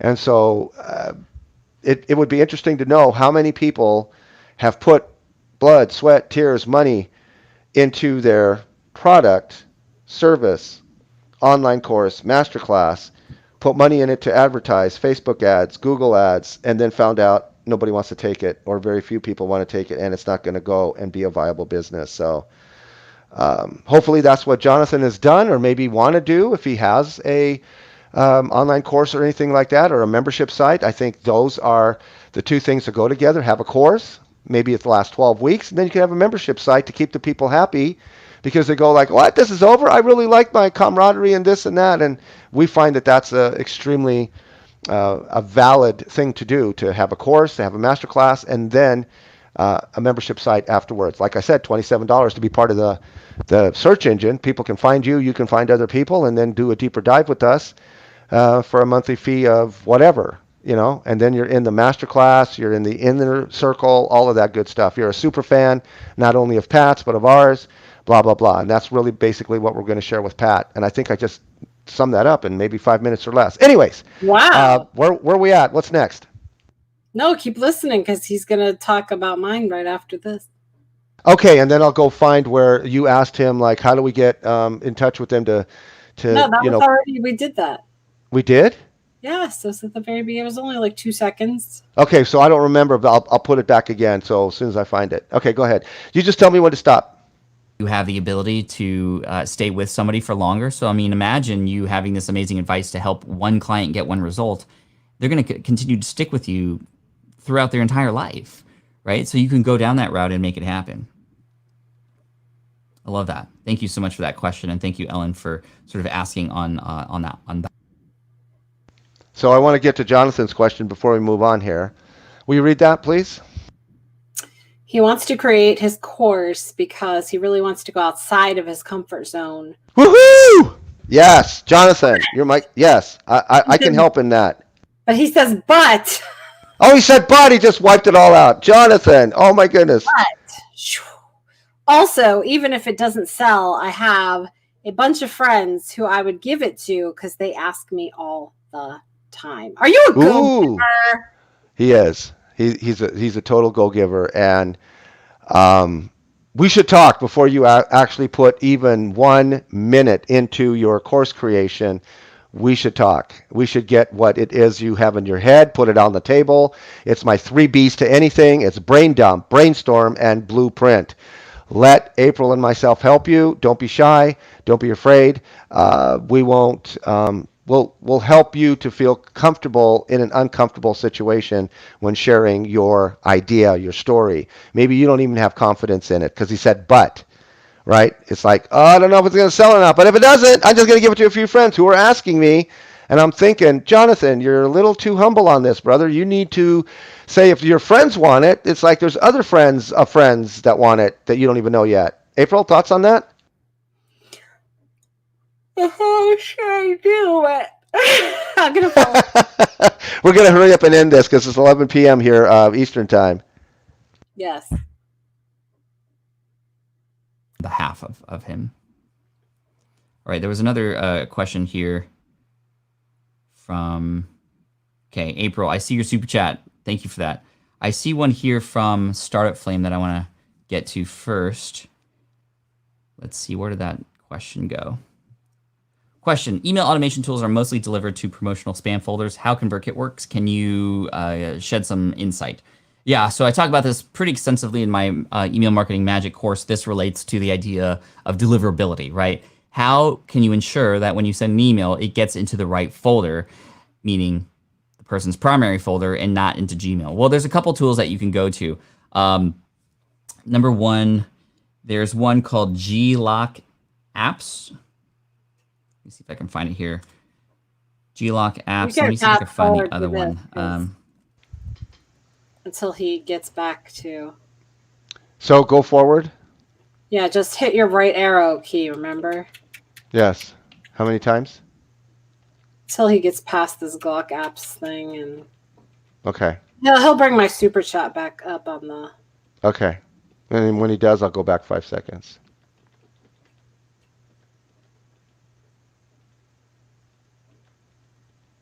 Hold on. Okay.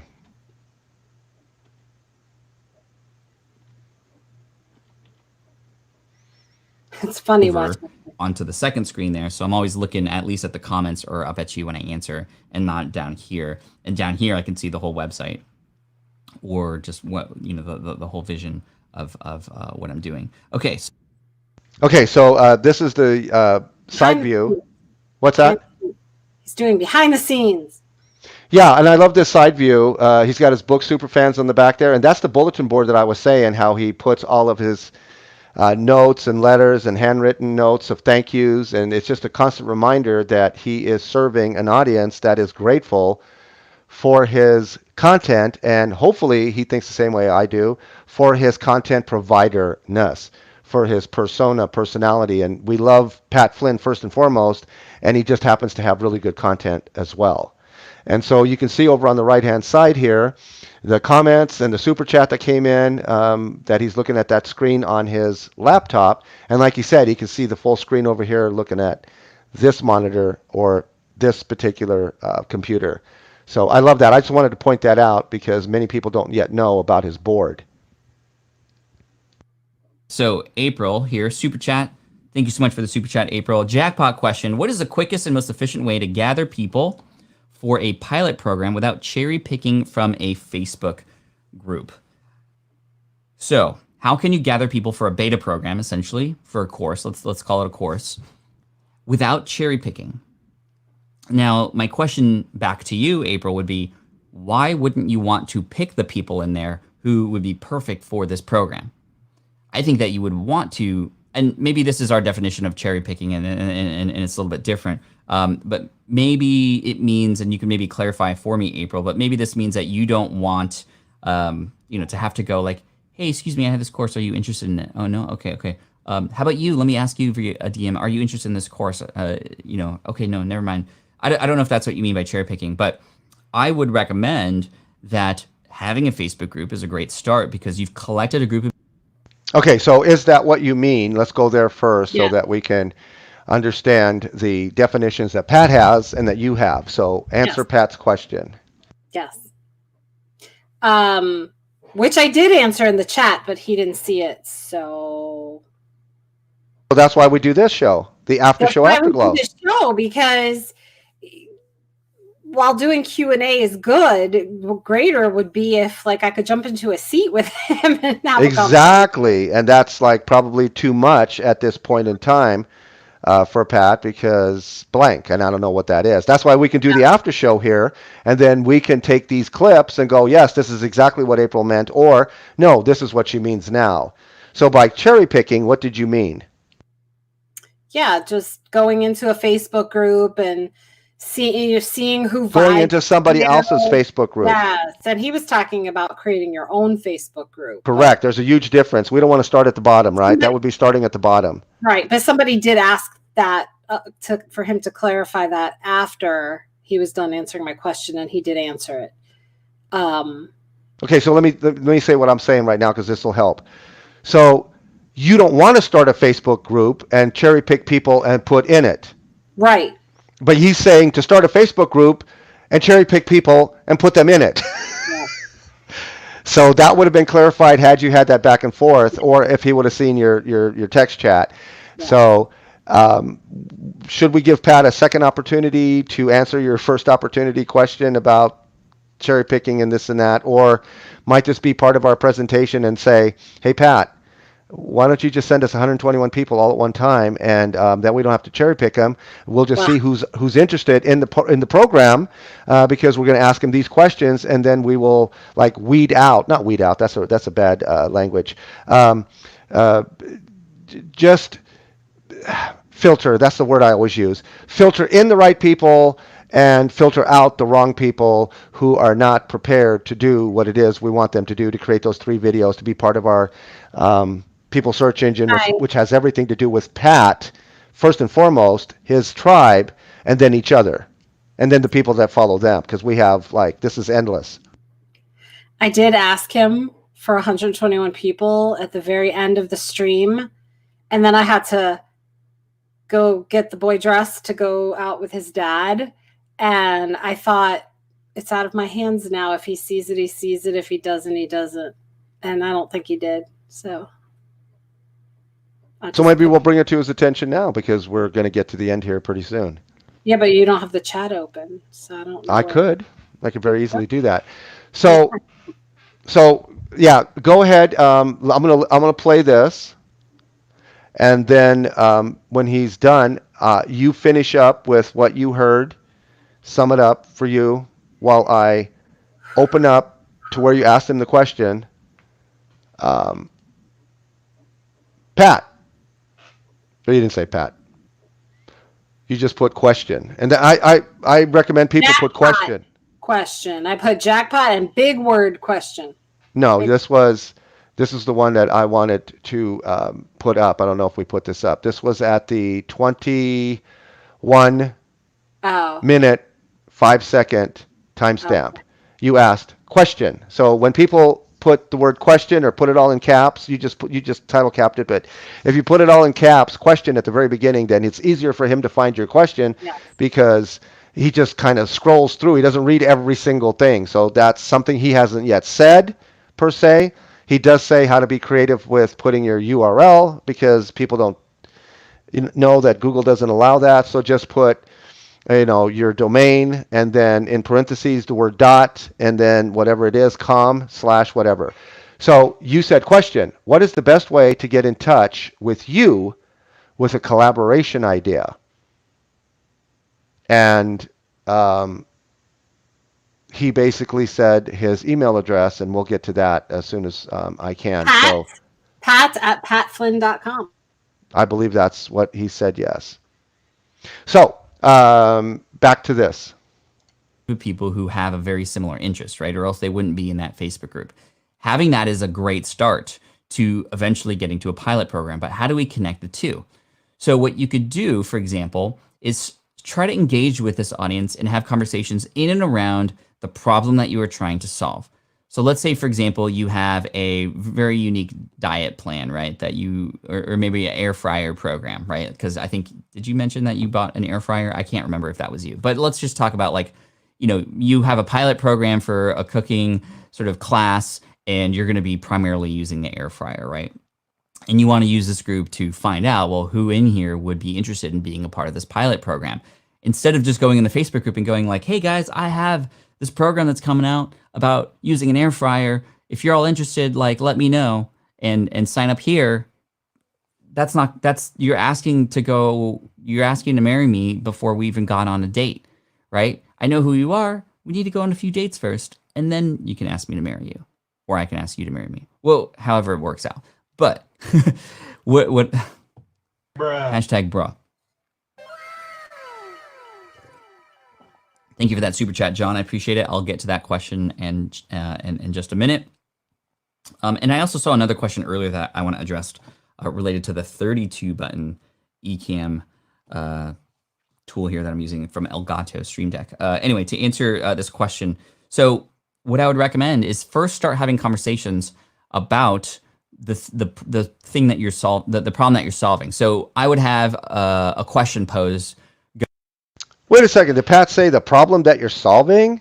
What problem do you solve? And for whom? This is our second video.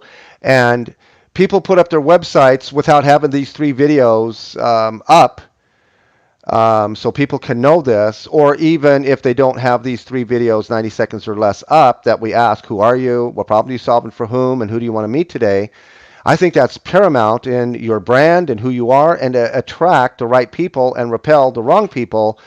And that's what your whole entire website should reflect. Your homepage, your About Me page, your product section, your service section, all of that should reflect those 3 answers that you have to those 3 questions. And that's why I want to put this people search engine together, because if everybody knows that all the people here are answering those questions, is going to make it super easy to find the people that are your clients and customers or prospects or peers or mentors or coaches or just cheerleaders. It's going to be so easy to find everyone because they're telling everyone who they are. I'll be your cheerleader, but I can't be your mentor.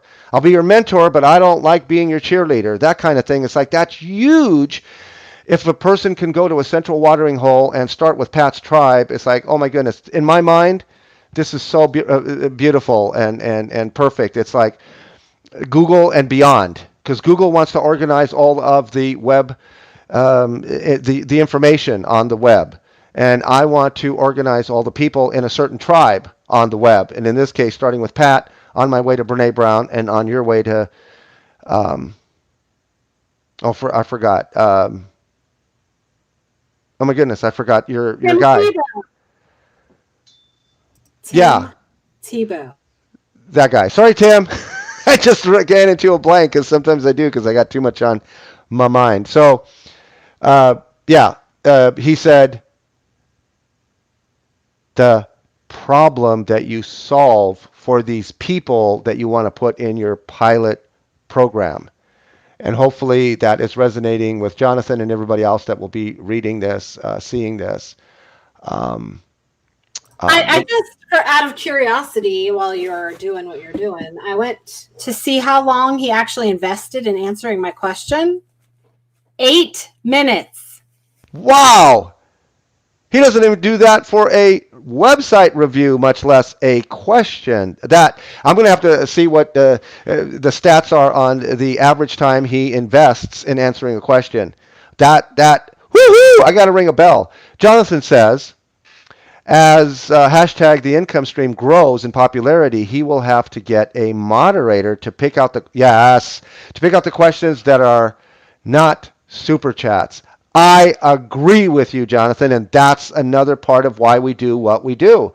Because if we can be that person, then I will say to people, put the word question, and then you can simply go Control F on a PC. I don't know what it is on a Mac. It might be Command F, and go question, and then go right through them, copy paste, put it on a thing, and then send it to Pat in this area, so that, because some people have said in the past, April, I don't know if you've seen it, they've said to Pat, hey, Jonathan's question was asked. Could you get to Jonathan's question? You know, people will go to bat for you because they think your question is awesome, or they know you and they want to help Pat to see your question because there's so many.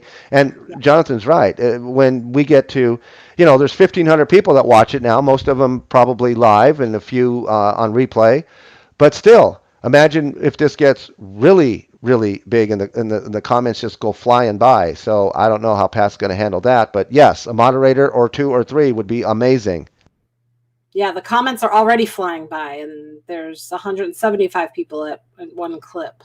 Yeah, and when they ask a question like this, or when they answer one of his questions in reverse, it's really hard to see. I don't know how Pat can do it all, and obviously he can't do it all, so he just sees what he sees. And some of the better ones probably will get bypassed, but if you have a committee of moderators, if you will, or a little tribe of moderators, admins, helping him, they can go like, okay, I saw all the questions, and these are the best ones. Pat, answer these, because this one over here doesn't make any sense. That kind of thing. Yes. Going, who here feels short for time to create healthy meals? If that's you, let me know in the comments below that you are short for time and what you've tried to do to solve this problem. So I'm engaging in conversation now. And essentially, we want to get people who are in this group to go, oh, yeah, totally me. I have that problem. I don't know why they turned, totally me. Yeah. I don't know why I said that that way. But they're getting them to raise their hand. If you've read Will It Fly, this is the process, right? Let's collect a group of people who are within a certain space. Great. Now let's solve a specific problem and find out who in this group has that specific problem, right? Hey. Okay, so let's use that with us, April. Like right now? Yeah. Okay. And then we'll end as soon as I show the other thing, because I know your eyes are getting very heavy. Yes, they are getting very heavy, but there's like 4 or 5 minutes left to this, so we can finish that out. Oh, okay. So if you will, using the formula that he said is also in Will It Fly, and I do have that book. He made it available for free. So I can go through that book and see what he has. What is my hair doing? And this and that and this and that. Hi. So he said, get that group of people and ask them, do they have, he didn't say it this way, but I'll say it this way, do they have this same pain point that we have a solution to? Do they have it? And ask them to raise their hands and go through the process. So if I can back this up just a few thingies, let's see, where is this? Okay, let me back it up maybe 1, 2, 3. why I said that that way, but they're getting them to raise their hand. If you've read Will It Fly, you know this is the process, right? Let's collect a group of people who are within a certain space. Great. Now let's solve a specific problem and find out. So the people that have already congregated in a specific space, it could be the ones that show up for him live. It could be the ones in the Slack group, which are part of the ones that show up for live for him in the morning, the ones that will continue to come through, or everybody in his tribe, which he has an email list for, which he has social media for, that he can just say, after he hears our pitch in a healthy way, Pat, we want people within your tribe to know you even better.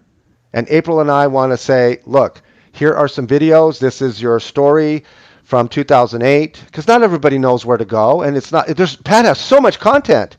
I can put a little program together, and within 1 hour, Pat was laid off in 2008. He was an architect. His family, he's an only child. Listen to this. His background on his childhood, he's an only child, and his parents wanted him to get 100 on every single test. He came back with a 96%, and the dad says, well, what about the 4%? And that drove him to just be the best version that he could be, and this and that, and what have you. Why are you laughing? I'm looking at you, and now you're laughing. Okay, I'm going to go on mute. Why are you laughing? You sound like a crazy Pat Flynn stalker. Oh my gosh. Listen, there's not a lot of people who, he's not a crazy Pat Flynn. See, I'm tired. He's not a crazy Pat Flynn stalker. I'm listening to you and thinking, Pat, hearing this, he's going to be like, why does he know so much about me? Because that's not because Pat puts that much out about him, so it's all there. Matter. Yeah, but how many people go that deep in learning about a person? That's my point. And if I can condense that for people, which he said in the past, if you could be a curator of certain things, right? And I don't want to curate Pat's content as much as I want to curate Pat, because content is not king. The content provider is king. And if I can shout Pat up from the rooftops and Pat gets known by people, his backstory, the way he went to school. Like that? Like that. Okay. So with that in mind, so if we can get Pat to take a seat once a month, once a week, once in a while, for about an hour, with people that we have curated from his tribe who have raised their hand to say, I want to be a part of Pat Flynn's Superfans after show with the Afterglow. And here's what Pat has done for me, the impact he's made. Or I have a comment for Pat, or I have a question for Pat. And we just cycle those people in for a whole entire hour, just like what he's doing here with people's text. But now we've got them all lined up and put into the green room, and they're just going to take a seat. And, hey, Pat, hi. And then they're going to ask a question. We're going to bring him back down into there, and he's going to answer their question as long as he wants to go. 2 or 3 seconds, 30 or 40 seconds, 2 minutes, 8 minutes. 8 minutes. That's what I was getting to.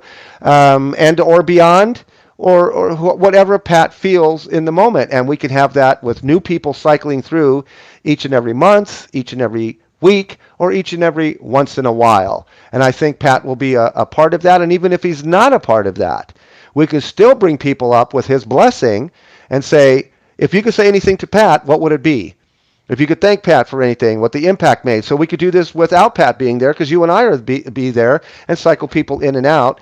And with the People Search Engine, they can also get to know each other. Because just like yourself, April, if Jonathan is here and he wants to attest to this, it's like Jonathan would not know you yet, April, and not have had that amazing discussion in text and as we like to say, walkie-talkie voice or audio today for, 45 comments in the Slack group, and then beyond inside of Messenger. So maybe you invested, and Jonathan invested an hour in getting to know each other, right? Jonathan shared stuff with you. You shared stuff with him. That would not have been possible had you both not been part of Pat's tribe. And that's my point, is that since you both are Pat's tribe, you already know something about each other that you don't have to go into and find out if you're just two passing people hey, I'm going to send you a friend request just because blank. I saw you cross paths with so and so or talk to. I don't know how people connect these days, but if you connect with inside a tribe, and the tribe leader is all about that, and go, guys, set up a Calendly, show your calendar link to Calendly, and do these one-to-ones. And what April and Roy want you to do is record it, use StreamYard to record it. They will put it up on their people search engine and show people, and you will get more vital video visibility than you probably could doing Facebook ads or YouTube ads or whatever. I mean, this is going to work if you will work it with me. That's all I'm saying. So, Jonathan, if you agree with me that you never would have went as deep with April as you did without being part of Pat's tribe and the Slack tribe, then yeah, that'd be awesome. And if not, then don't. So we're going to wrap this up. We Jonathan and I even just shocked myself, invested not 1, not 2, not 3, not 4, 5 hours in conversation in Facebook Messenger today. See what I mean? That even impresses me for you, because I know you can do that. But it wasn't necessarily the whole entire time talking to one another, because they were doing this in text, a little bit here, a little bit there. It was. It was. Well, then we're going to have to do a whole entire show on that. There wasn't really any long break in there. So, yeah. So what was probably the longest break? 15 minutes, if that? Yeah, probably 15, 20. Okay, maybe. Sounds good. Let's finish this real quick. Yes, who in this group has that specific problem, right? Hey, oh yeah, I have that problem. Cool. And then the next conversation that you can have is like, okay, a lot of you said that you needed some help finding time to cook. Well, I recently discovered that an air fryer is a great thing. Here is a video showing you how I use it. Boom.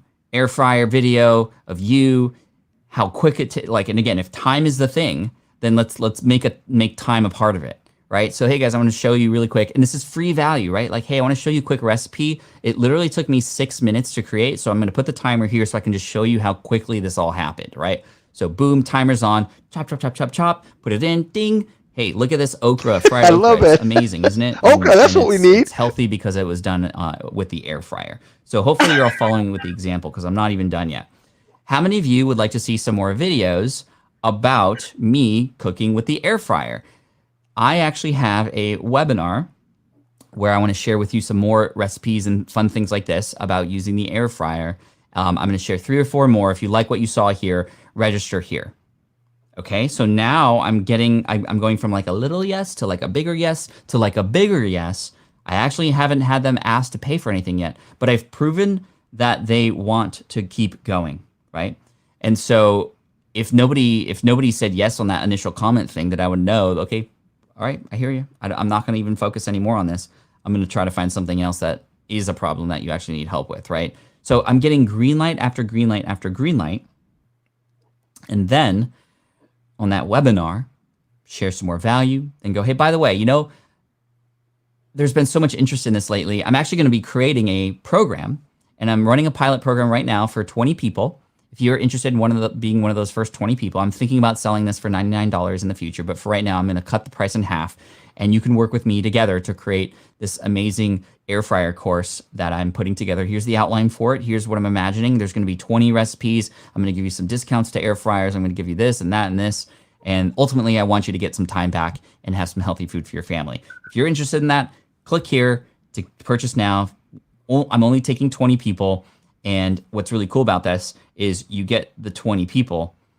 Ursula's like, how are you spicing up this okra?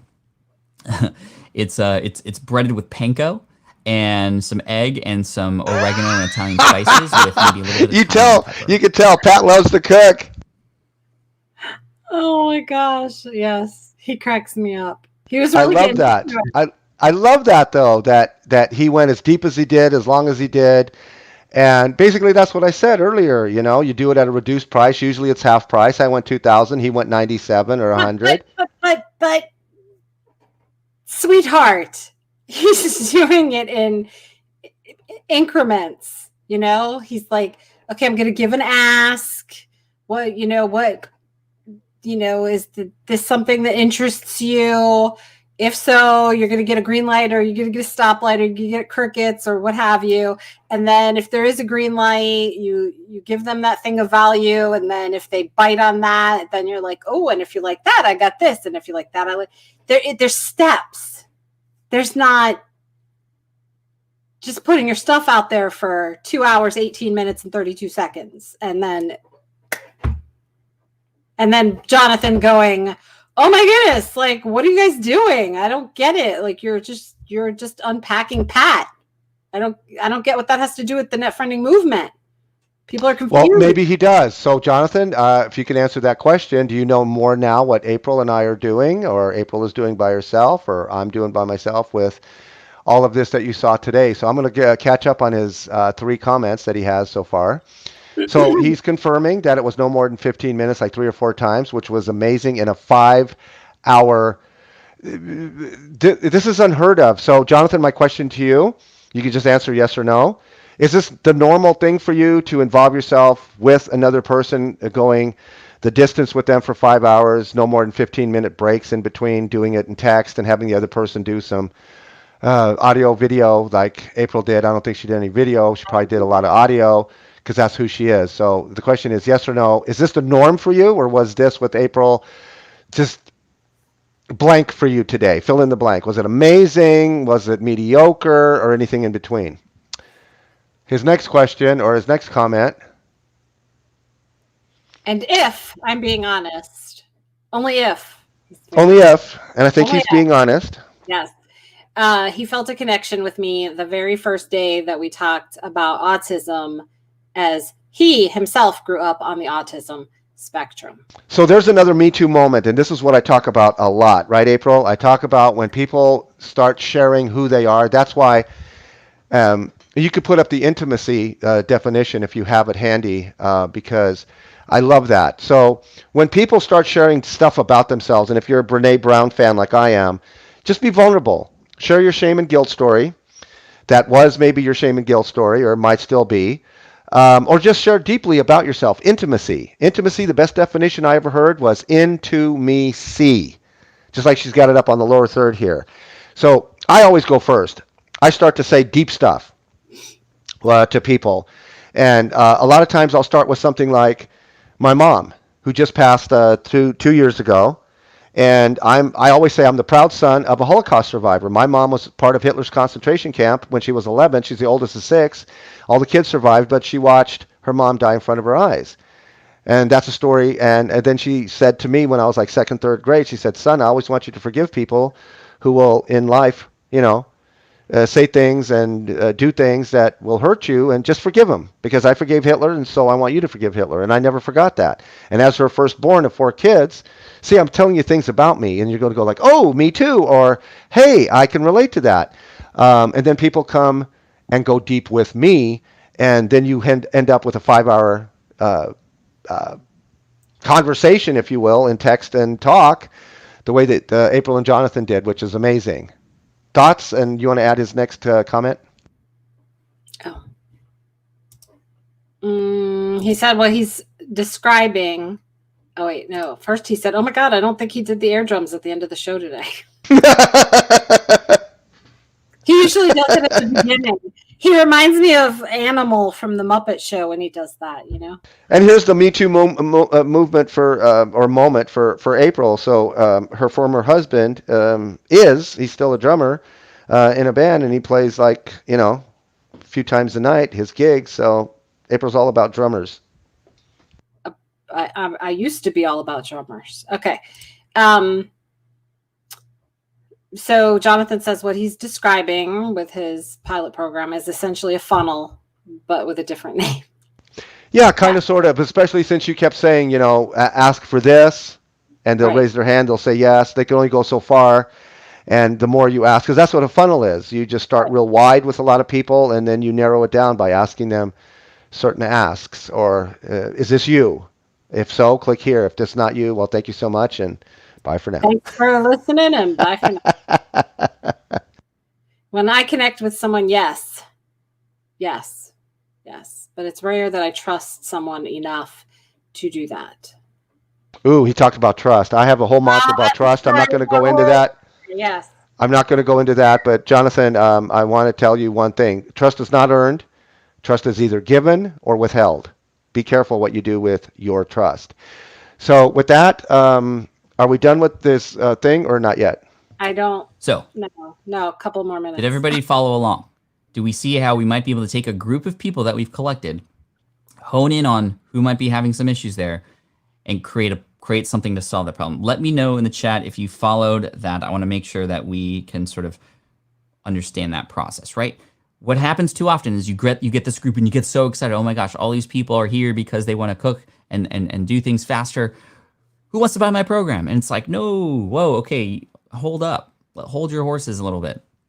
Let's see who within this group has a very specific problem, how we can create something for them. Because in a large group, even though y'all are in the same crowd, y'all want different things.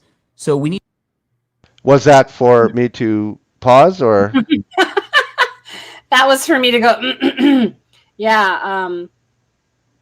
You're the one who goes all in with people. Like, you see somebody ask a question and you're like, oh, let's invite them to the show and have them take a seat with us and blah, blah, blah, blah, blah. And I'm like, whoa. First, we got to find out some things. So. You're right. I do that. And so what Pat is saying, don't do that. Invite him on the show after the 15th ask or something like that. Or the second ask, or even the first ask. I mean, just what happens is we end up having people on the show that this is not a fit for because we didn't ask the right questions before they got here. Okay, let's use Jonathan as our blank. I would probably fill in the guinea pig. So Jonathan, yes or no? Would you like to come on the show and have a discussion with April and myself and let people know who you are, what problem you solve and for whom, and who you'd like to meet today? And we'll give you as much time as you need to answer those questions. And it could be 10 minutes or it could be 10 hours. Do you see the value in doing that with us? Yes or no? Okay, and we'll give Jonathan 15 seconds. Dee, dee, dee. No, I'm just kidding. But is that the right question to ask? The problem. Is that the right question, though? What would you ask him? Are those the right questions to ask? What would you ask him? Something that has to do with, like, even being in the people's search engine and helping us put this together. Because if they don't want to invest the time to come co-host with us or to contribute to what we're doing, then they're not a fit for us.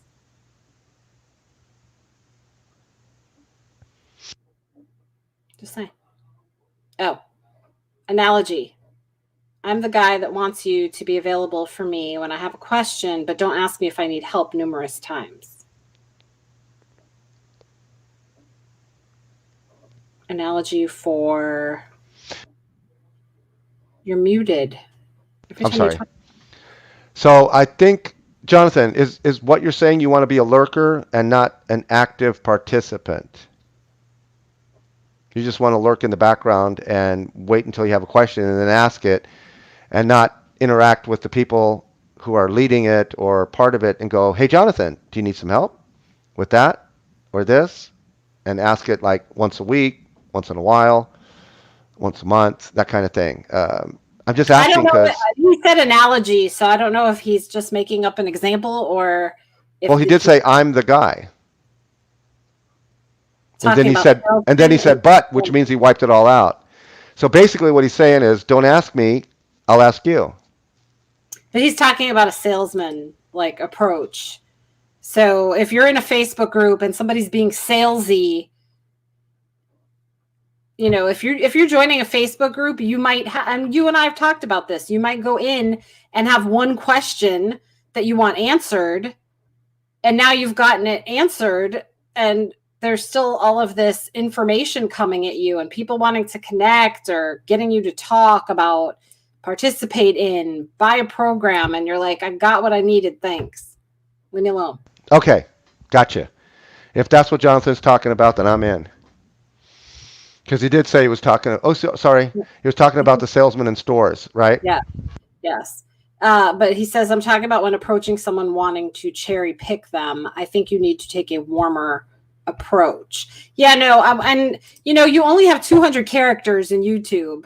So there's only so much I could get out and keep the context with what it needed to be, because there's so much more. As you know, we talked for 5 hours today in Messenger, and I still don't think you fully understand what we're doing here. So there's a lot of stuff that goes into all of this.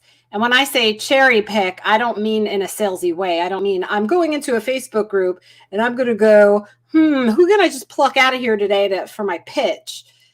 I'm looking to build relationships, but I don't want to do it one by one by one by one. I want to invite a whole group of people, 121 or 11 who have 11 people that they can bring us. Well, Pat said 20. That's a good number.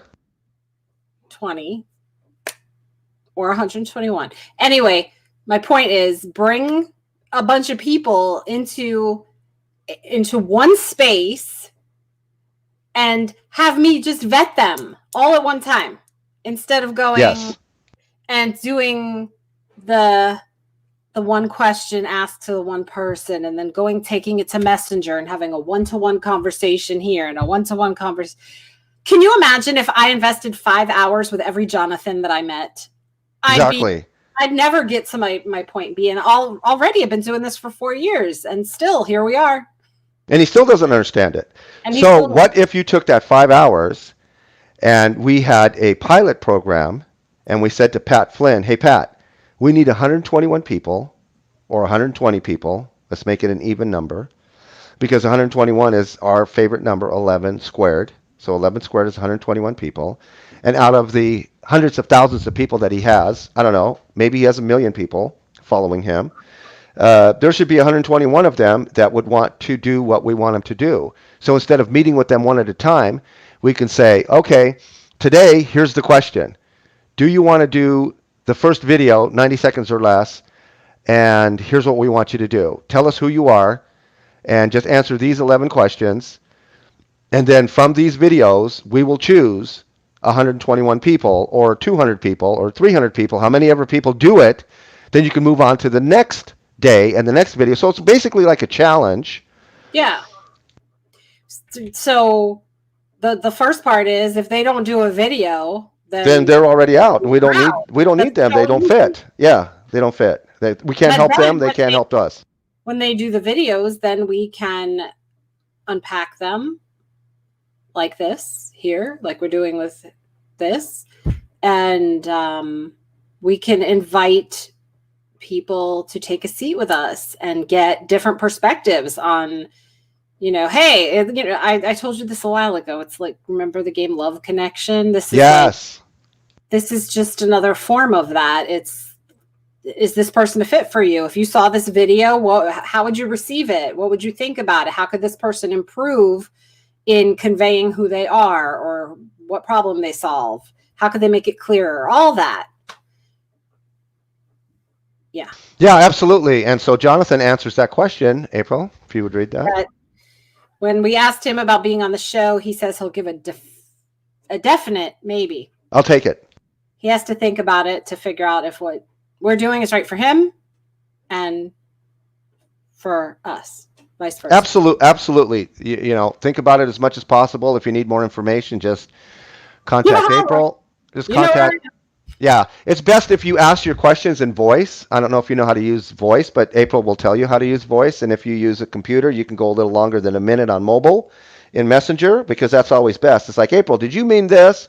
Because, Jonathan, let me tell you this right now. This is an offer you really can't refuse if you want to get known, liked, and trusted by the right people through vital video visibility. So if you say to me, no, I don't need any visibility, Roy. I don't need to be known by people that are my target audience that will want to buy my course or my program or anything I have to sell or be a partner of mine and, and help other people and collaborate with me and stuff like that, then that's why this is so beautiful is because we're not in it. We don't claim to be anybody but connectors. We want to connect you with the right people who are going to be, and I know you don't know this reference, you're William Randolph Hearst. Maybe you do, I don't know. But you will find people who will be your next chapter, your next version of your life, of yourself, the level, the season, the next season of your life, the next chapter of your life is going to be a person or a group of people. And when you do what we do here, there's going to be a lot of people that are going to go like, oh my goodness, Jonathan is my person. I need to get with him. He needs to get with me because we fit like a glove. And if you do not fit, you will not commit. And I get that. And so you're used to networking probably, but this is not networking. This is net friending. Business-ship not first. Friendship first and foremost. And if there's no friendship to be had, move on to the next person next.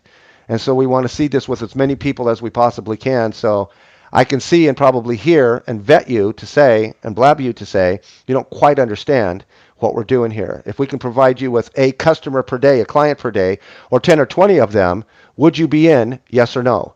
And all you have to do is what we're asking you to do, and that's the videos. You know Hursty. You know him. Oh my goodness. So Nobody said that. Maybe one person has said that to us. yeah, William Randolph Hearst helped Billy Graham get his start into national and global notoriety back in the late 40s. So I use that as an example. April, where's our William Randolph Hearst? They're going to put us on the map. Maybe it's Pat. Hey, everyone, you need to know what April and Roy are doing here because I am behind them and their pilot program is free. And I want to send them one of my some of my best people who are super fans, 121 of them, and you can go right through their course for this and just do what they're asking you to do with the video. We want people who want to be, crossing our path at the intersection of what, April? Personal Growth Boulevard and Live Streaming Avenue. If you live stream or want to live stream and you want to go the professional and personal growth route, because people say, I want to take my business to the next level. How do I do that, Roy? You can't do that. Businesses can't go any level at all. Okay, let's finish this up real quick. So, problem first, create something for them, and gently get to the point where it's like, well, of course this makes sense. Yes, you've been talking about this for the last couple of weeks. I've even showed you've showed some videos of you sharing this. You've asked us to come join you on a webinar. Now you've gotten to know me a little bit more. Now we've gone on some dates, right? And now I'm going to ask you for that ring. Bam. Come join me. Will you join me in this course? Right? There we go. So Pat just gave us the blueprint. Cool. So we didn't get to website reviews today. Okay. So we're going to end on that note. Took up 8 minutes of his time. That's amazing that you did that. That is fabulous. I absolutely love the fact that you did that. I really have nothing else to say. Oh, wait. Last comment from Jonathan. We don't want to miss this one. I'm not used to anything, really. I'm a serial entrepreneur who is new to the online world, but I'm not new to business. Awesome. So he wants to be, Jonathan, you want to be a digital entrepreneur. And so some of the offline ways of doing that are not going to translate well to the online world. And basically, Pat just gave us the blueprint on what to do. And the only thing is, he's saying to grab those people one at a time, I think. Instead of saying, go into my group and make me an offer I can't refuse, and we'll find all of the pilot program people that you need right inside my group, because I'm sure there's moms in here that love air frying but don't know what they don't know. And I'm sure that once people know April is an only child with an autistic child on the spectrum, nonverbal, still in pull-ups, almost 10, who's an only child. That would resonate with a lot of persons, or even if it doesn't resonate with the person because they're not that, they come from a tribe or a family of 12 or 11, they would want to know, oh my goodness, April's caught the vibe and the personality that I click with, so it doesn't matter if I'm an only child or not. I still want to click with her. So that's what we're all about, connecting people. It's all about people currency. It's not about content. Your content may be great, but I want to know, who is you? Pat, if you get to hear this, because Roy hardly ever sends anybody a pitch after we give them our best pitch. It usually sits in the archive somewhere for 4 years. But if this ever sees the light of day under your eyeballs, just know that it's 11:46 p.m. on a work night, Sunday evening. Eastern time, and this girl is still awake. And this is dedication right here. Dedication. Right, Pat? So I guess Roy's showing me he dropped off. I think. And on that note, I am going to call it quits because I could be here all night talking about all this because I love talking about all this. It's what lights me up. I want to thank Deb Wertz for joining us tonight. This is like, I don't know, the 4th time she's taken a seat with us, and we've only had like 5 shows. And thank you, Jonathan, for coming and checking us out this evening and investing your time here to get to know what it is that we're doing, because I know you were curious about it and curious enough to come be with us nearly the entire 2.5 hours. So thank you, brother, or should I say honorary sister. Before you go and end this, I want to play this one last thing real quick. It's just real quick because where you ask him, like, how do we do this joint venture thing or collaboration thing or co-creation thing? And so thank you also, Jonathan, Deb. It's always a pleasure when you join us and such. So I love it. Apologize about that. But I got a question here from April Roga. I'll answer a few questions here, and then I'll ask you a question again. What's the best way to get in touch with you with a collaboration idea? Shoot me an email, pat@patflynn.com, and we might be able to go from there.